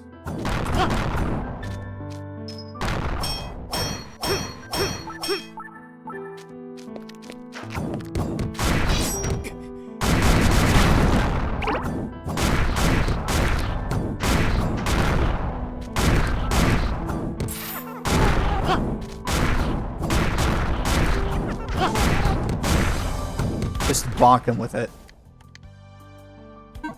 Oh, this is gonna kind of take forever. I'm not doing mastery right now. We're just gonna fight some stuff as we go. Actually, I'm gonna throw an arrow at this guy. Oh.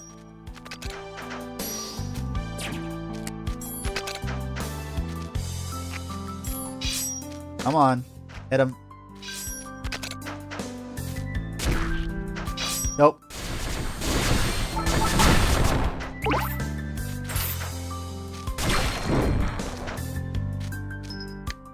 Yeah, I'm not gonna do everything that I am told to do. I'll get around to leveling up everything eventually. But I just did a lot of mastery grinding earlier. And in fairness, we are currently on Hell difficulty.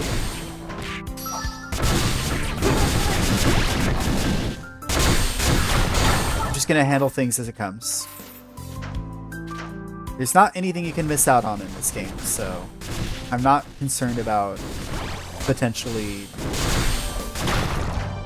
you know, delaying on leveling up anything. There's some stuff you can kind of miss out on, but nothing equipment-wise.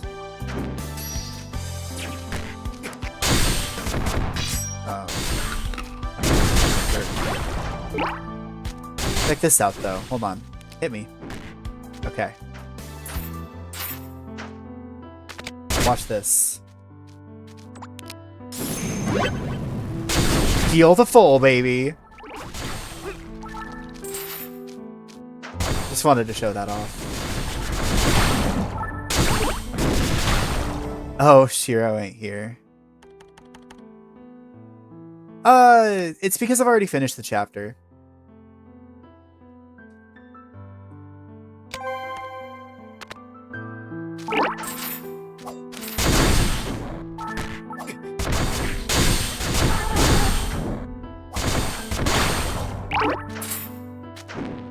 You did save Shiro.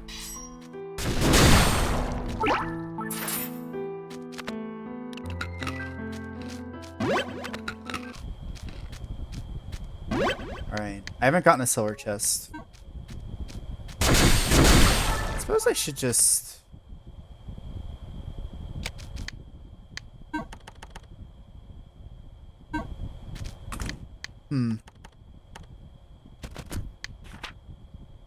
It can actually take a while to get the last silver chest.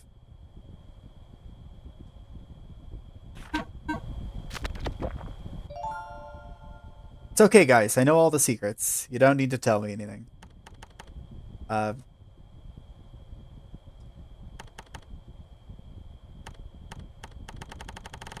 I've taken care of the Shiro business and everything. That is perfectly fine. Right, I'm going to the Urgot Mountains.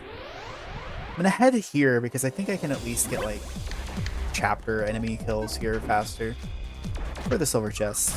And once we're done with that, we'll make our way to the next stream.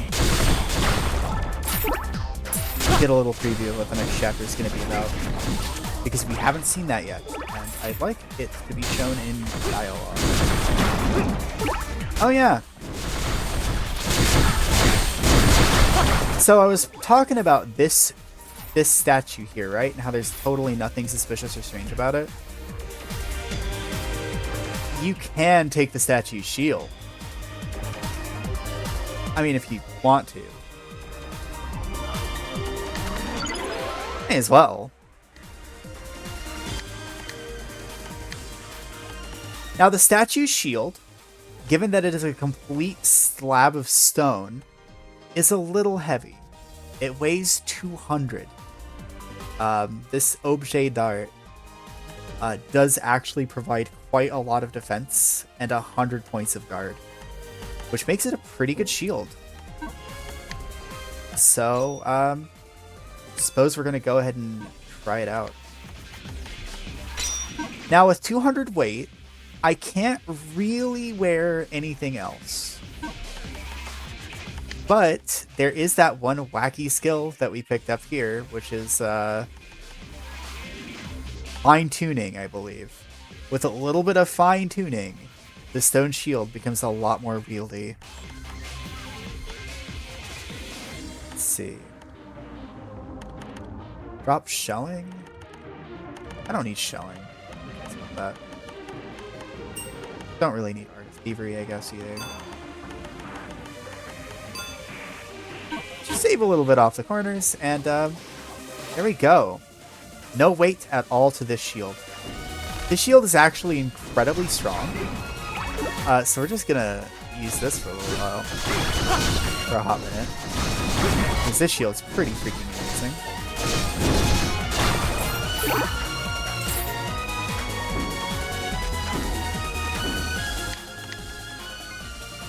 Okay. It'll actually slow down my mastery a little bit going through this part of the map, I guess. But do a little mining too.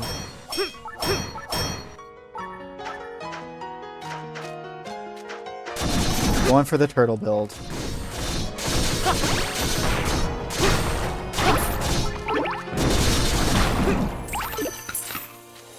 Wait a minute.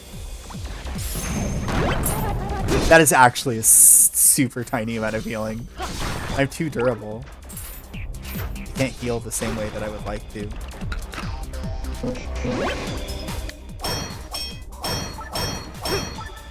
So I don't know when you're normally like permitted to pick up the shield.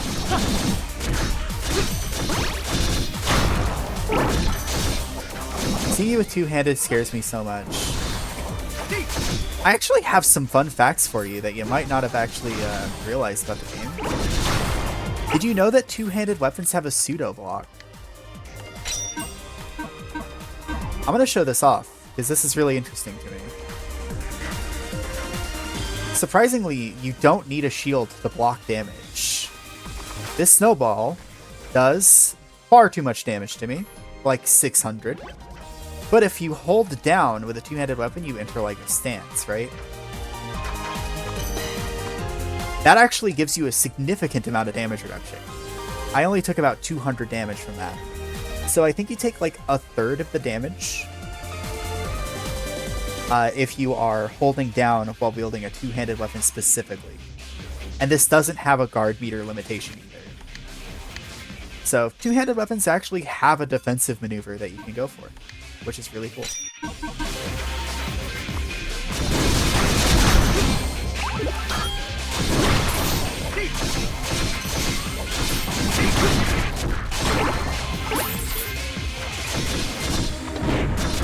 I lost my mind whenever I found out that two-handed weapons could block. It was so cool to like play with. It just felt like it completely changed everything.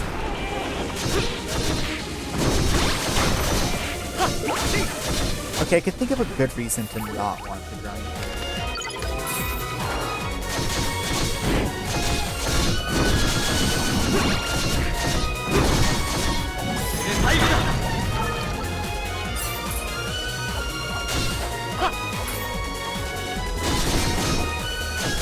Yeah, like the defense stats on shields and stuff are actually quite fun, quite helpful. Oh, God. Let's go to near the summit, maybe. I think if I head to the east from here, it'll be good.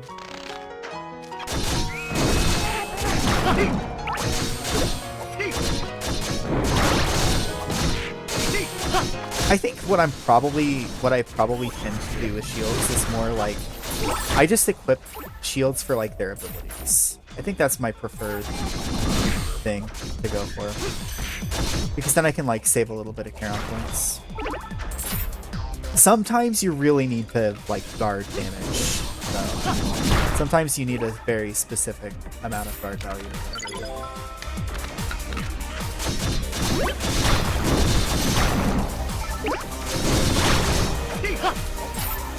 But, of course we're going to be learning abilities. That's our priority at the moment. Let's see, what have we got?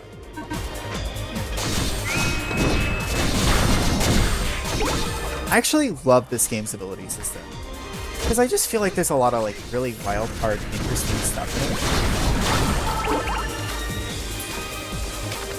it. That's what this whole game is, really. It's just a wild card. It's such a strange game. Definitely one of a kind. Been saying that a lot.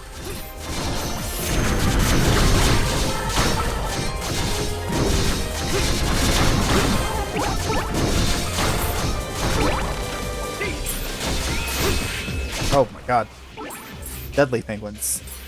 We did establish last session I played that penguins are my mortal enemy. And I think they are the mortal enemy of many people.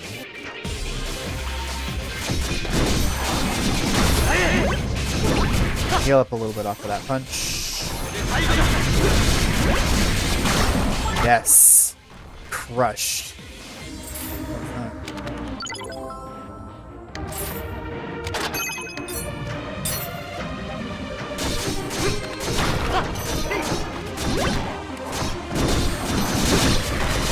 I'd say that, like, if you're playing the game on a high difficulty level, you can kind of be cornered into certain options that are just really good. Ooh, Digging Master's Focus. This is going to make us better at digging. So, Digging Master's Finesse makes you dig stronger. And Digging Master's Focus makes it so that I guess you always dig at maximum power, because your digging power per hit does vary quite a bit. I don't even know what shelling does, so I'll equip that instead. Doesn't matter that much, though. I'll just go back to Thor's hammer. Actually, do great sorcerer stuff.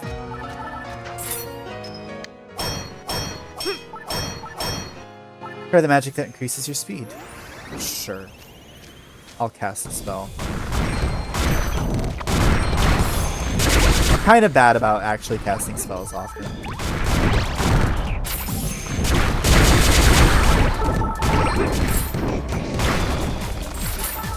I actually want to cast a spell that gives you a lot of speed anyway. Pretty important. Because I gotta master it. I haven't done that yet.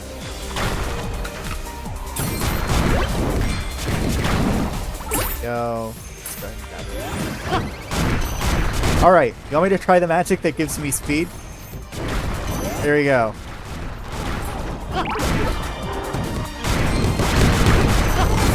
I'll cast it as many times as I can. This is not a shitpost or a joke. This is genuinely just... This is how I level up Charon magic. This is how I master it. Possession skills.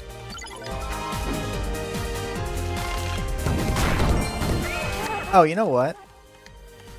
Don't need to fine-tune my shield anymore. Get rid of that.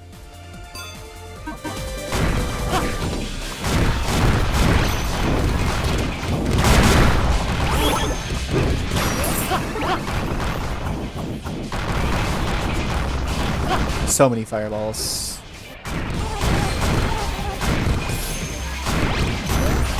Between Sylphid and Magician, I'm attacking at an astonishingly high rate. There we go. Crush them. I might also just be content with not getting the last chest.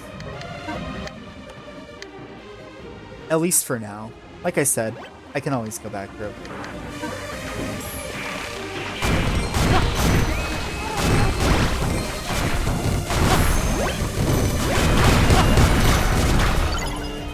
Great magic. What does this do? Significantly extends time until ST begins to decrease. There you go.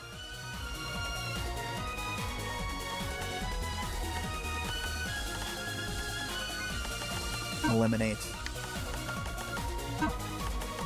I think that basically covers everything that I can reasonably rank up at the moment. Oh, you know what I didn't do? That boss I beat that gave me a lollipop makes it so that defeating enemies recovers your HP, which that's actually not bad. I don't think it's much. There's no way it's much, right?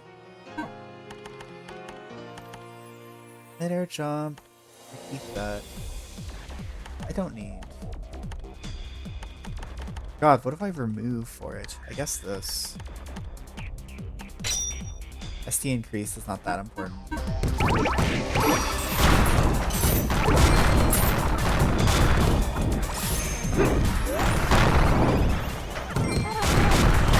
You want other cryptic fun facts about this game, guys? Do you doubt my knowledge? Because I can tell you something fun. And it's that if you walk off of a ledge, you're not considered to be jumping. You're not considered to like be aerial for moves that require you to be in the air. And if I can find a good like ledge to play with this at, you can definitely do some really weird stuff with that.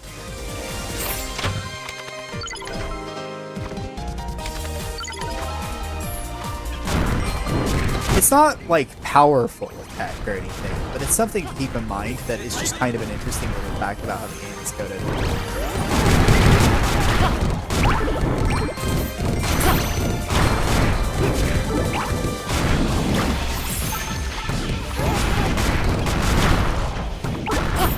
This is actually probably a good ledge to play this at. So, big thing about the air dash that you can get, right? I have this air dash. You have to be in the air to air dash, which makes sense. If you walk off of a ledge and then jump and then press the air dash button, it doesn't work. You have to walk off the edge. You will not air dash. Conversely, you can do, say, this uppercut slash anytime you're grounded, right? If you walk off a ledge, double jump, and then do the uppercut slash, it actually works, because you are considered to be grounded. This also enables you to do mid-air spin attacks like this. Super weird stuff with how the game is done. All because walking off of a ledge doesn't put you in midair. Super weird, right? I think we're basically done with everything, though. Unless I actually farm for the whole, like, the silver chest and everything, which I'm not sure that I'm going to do at the moment. Oh, you know what? There's another thing that's reasonable for me to do right now. So I'm going to go ahead and do it.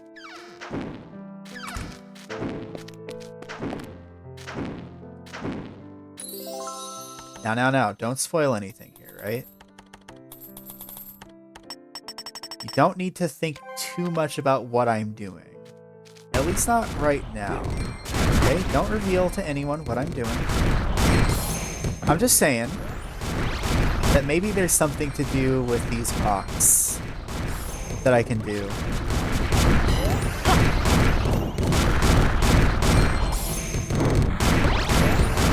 Also, I guess this is where I can level up my magic if I want to.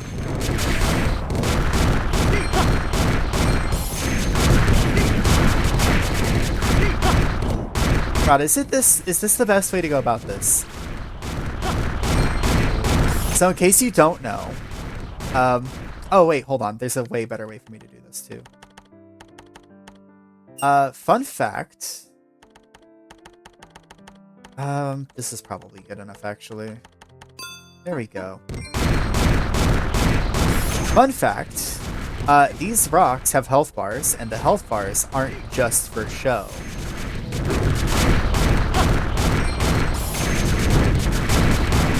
God, if I actually had a bit more funny energy, I could have, you know, just said, hey, I'm just incidentally training here, don't worry too much about it.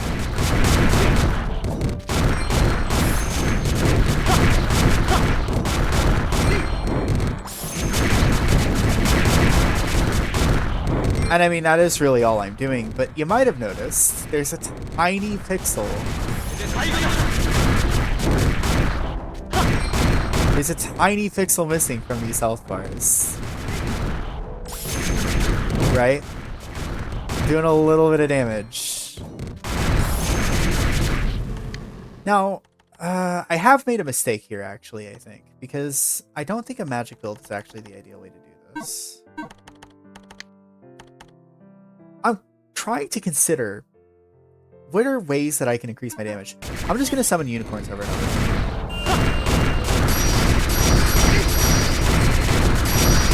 We're just going to do this and summon some unicorns.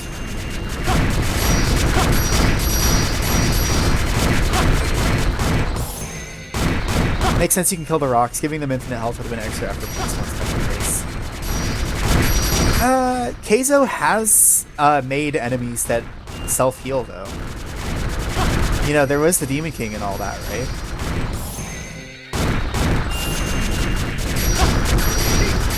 Anyway, I would like to direct your attention to the bottom of the screen where the treasure box 0 out of 1 counter is currently.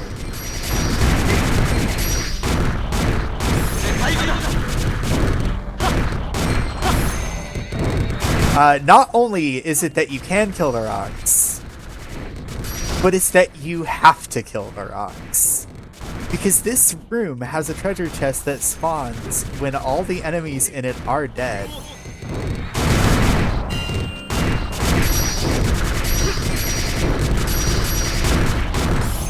Anyway, there's a reason I'm actually doing Unicorn right now, so... no, I'm not going to use anything else at the moment.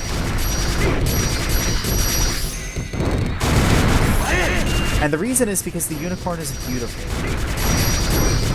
And I think that gazing upon the unicorn's glorious visage actually really eases the burden on this whole situation. Definitely something that I recommend doing. Just as a morale booster. The unicorn is truly an amazing mascot. for this exact moment. With the mane and the tail being shaped vaguely like a pom-pom.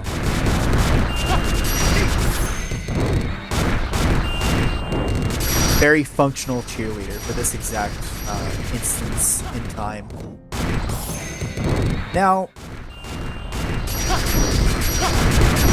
actually the reason I'm using Unicorn is just because I really enjoy the Unicorn's company, you know?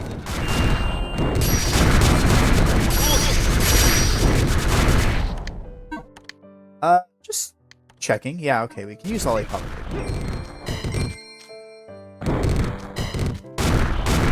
So we do Unicorn.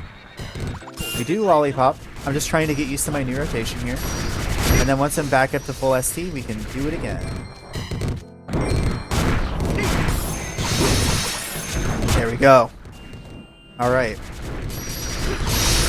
Our friends are here cheering us on with incredible magic power while we work away at these rocks.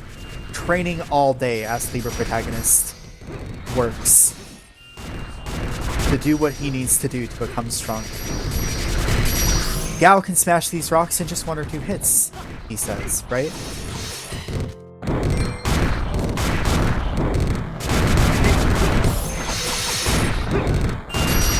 Gao can just do it in 1 or 2 hits, he says. Well, Astlibra protagonists will push and train to be able to do it even faster than Gao could ever imagine or hope for. The ultimate chest opening saga is here today as we smash through these rocks with our buddies, Lollipop and Unicorn. Yes, I think I did get that chest, by the way.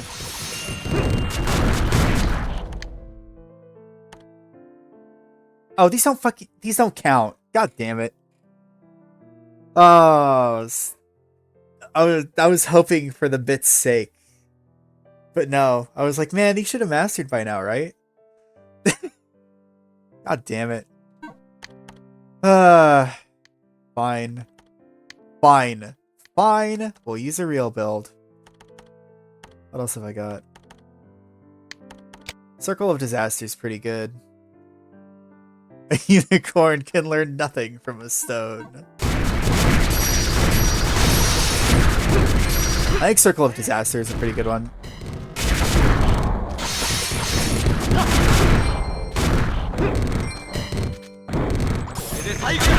We'll go ahead and pop the Circle of Disaster up here. And this should be pretty good at popping them all.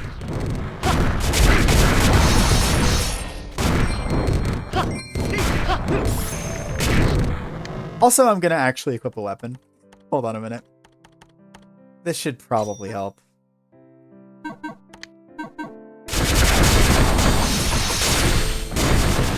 With enough training, Astlibra Protagonist 2 can achieve his dreams. What is inside these rocks? It could be treasure. There could be gemstones, or maybe a highly dense metal that is ideal for crafting weapons and such, right? But Astlibra Protagonist is actually only searching for one thing. He searches for Anulus.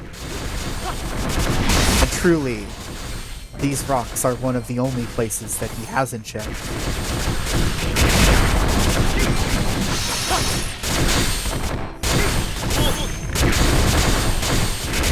So, he works away at the rocks, smashing them the only way he knows how, with a hammer, and with a bunch of additional rocks.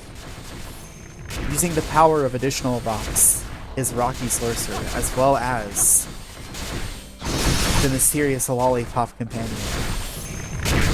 who fires rock-shattering lightning bolts.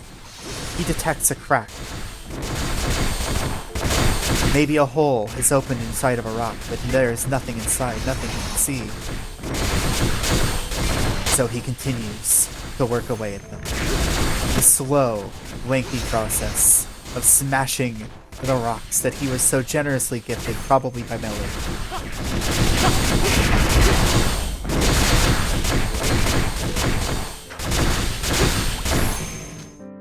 That's Turtle Shield. He didn't need to increase his defense, but he began to, for a moment, for just a split second, he began to fear the rocks. What if the inside of the rocks contained a demon, or a horrible monster, maybe a horrifying truth, something he didn't want to know? So, he bolstered himself against it, instinctively, Turtle Shield.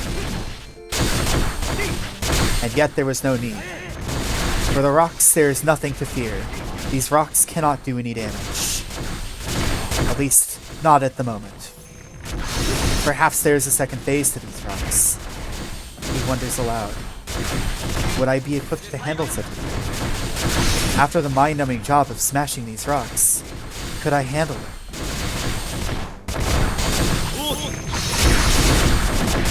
I better keep my focus. If I maintain my focus properly, then I will prevail over any foe that we could possibly come across. And now, there was a big spark that came off of the bottom rock. The entire circle of disaster hit it, struck it all at once, causing a glorious, explosive graphic. The kind that Astlibra protagonist has seen before, countless times, in his countless battles against demons, and sometimes even the Empire.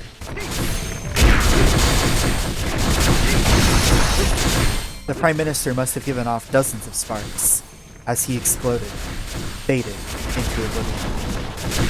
But that was in the past, literally. And also, figuratively. Emotionally, it was in the past. He'd have to let that go. Damn, the damage number reset, the Astlibra protagonist thought. After all, it is thanks to the power of my bird companion that I am able to see these damage numbers. Thus, they must be canonical.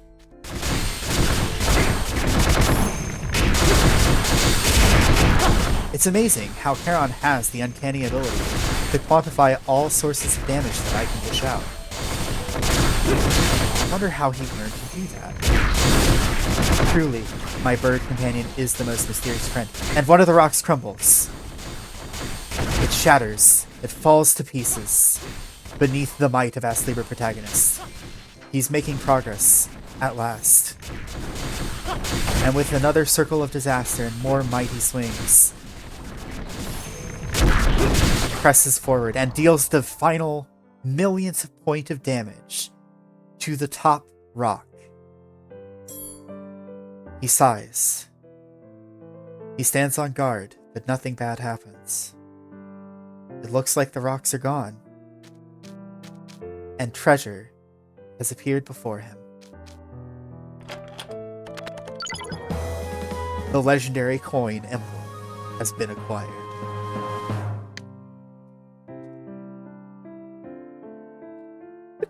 I just now realized there are two separate rocks. Imagine you spend 10 minutes breaking the lower rock, and then realize there's a second rock.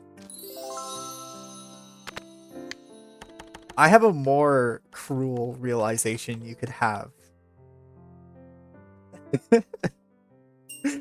Which is, imagine not unequipping Berserk after you finish this, and you go into a chapter without saving.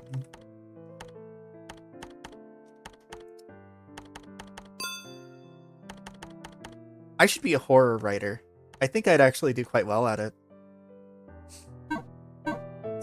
I think that's all that needs to be said. Oh, God. Well, hope that was fun. Back to our old build. We finished. We destroyed the rocks. We got the coin emblem. The rocks are back. There's no escaping them. By the way, you know what's messed up? Is that I knew all along. I'm not gonna smash the whole rocks this time. But I think I knew all along that you can't develop your skills in that area. Because check this out. Unicorn. Used 17 times. 19 times.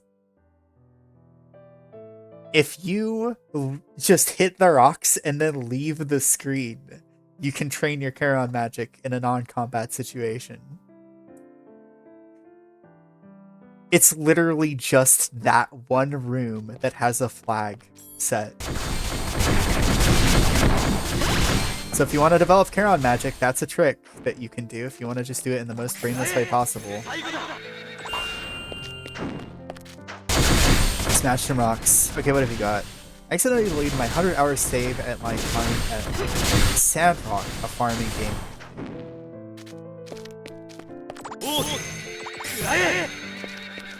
I think accidentally deleting your save file in any game is pretty much one of the worst things that can happen to you, yeah.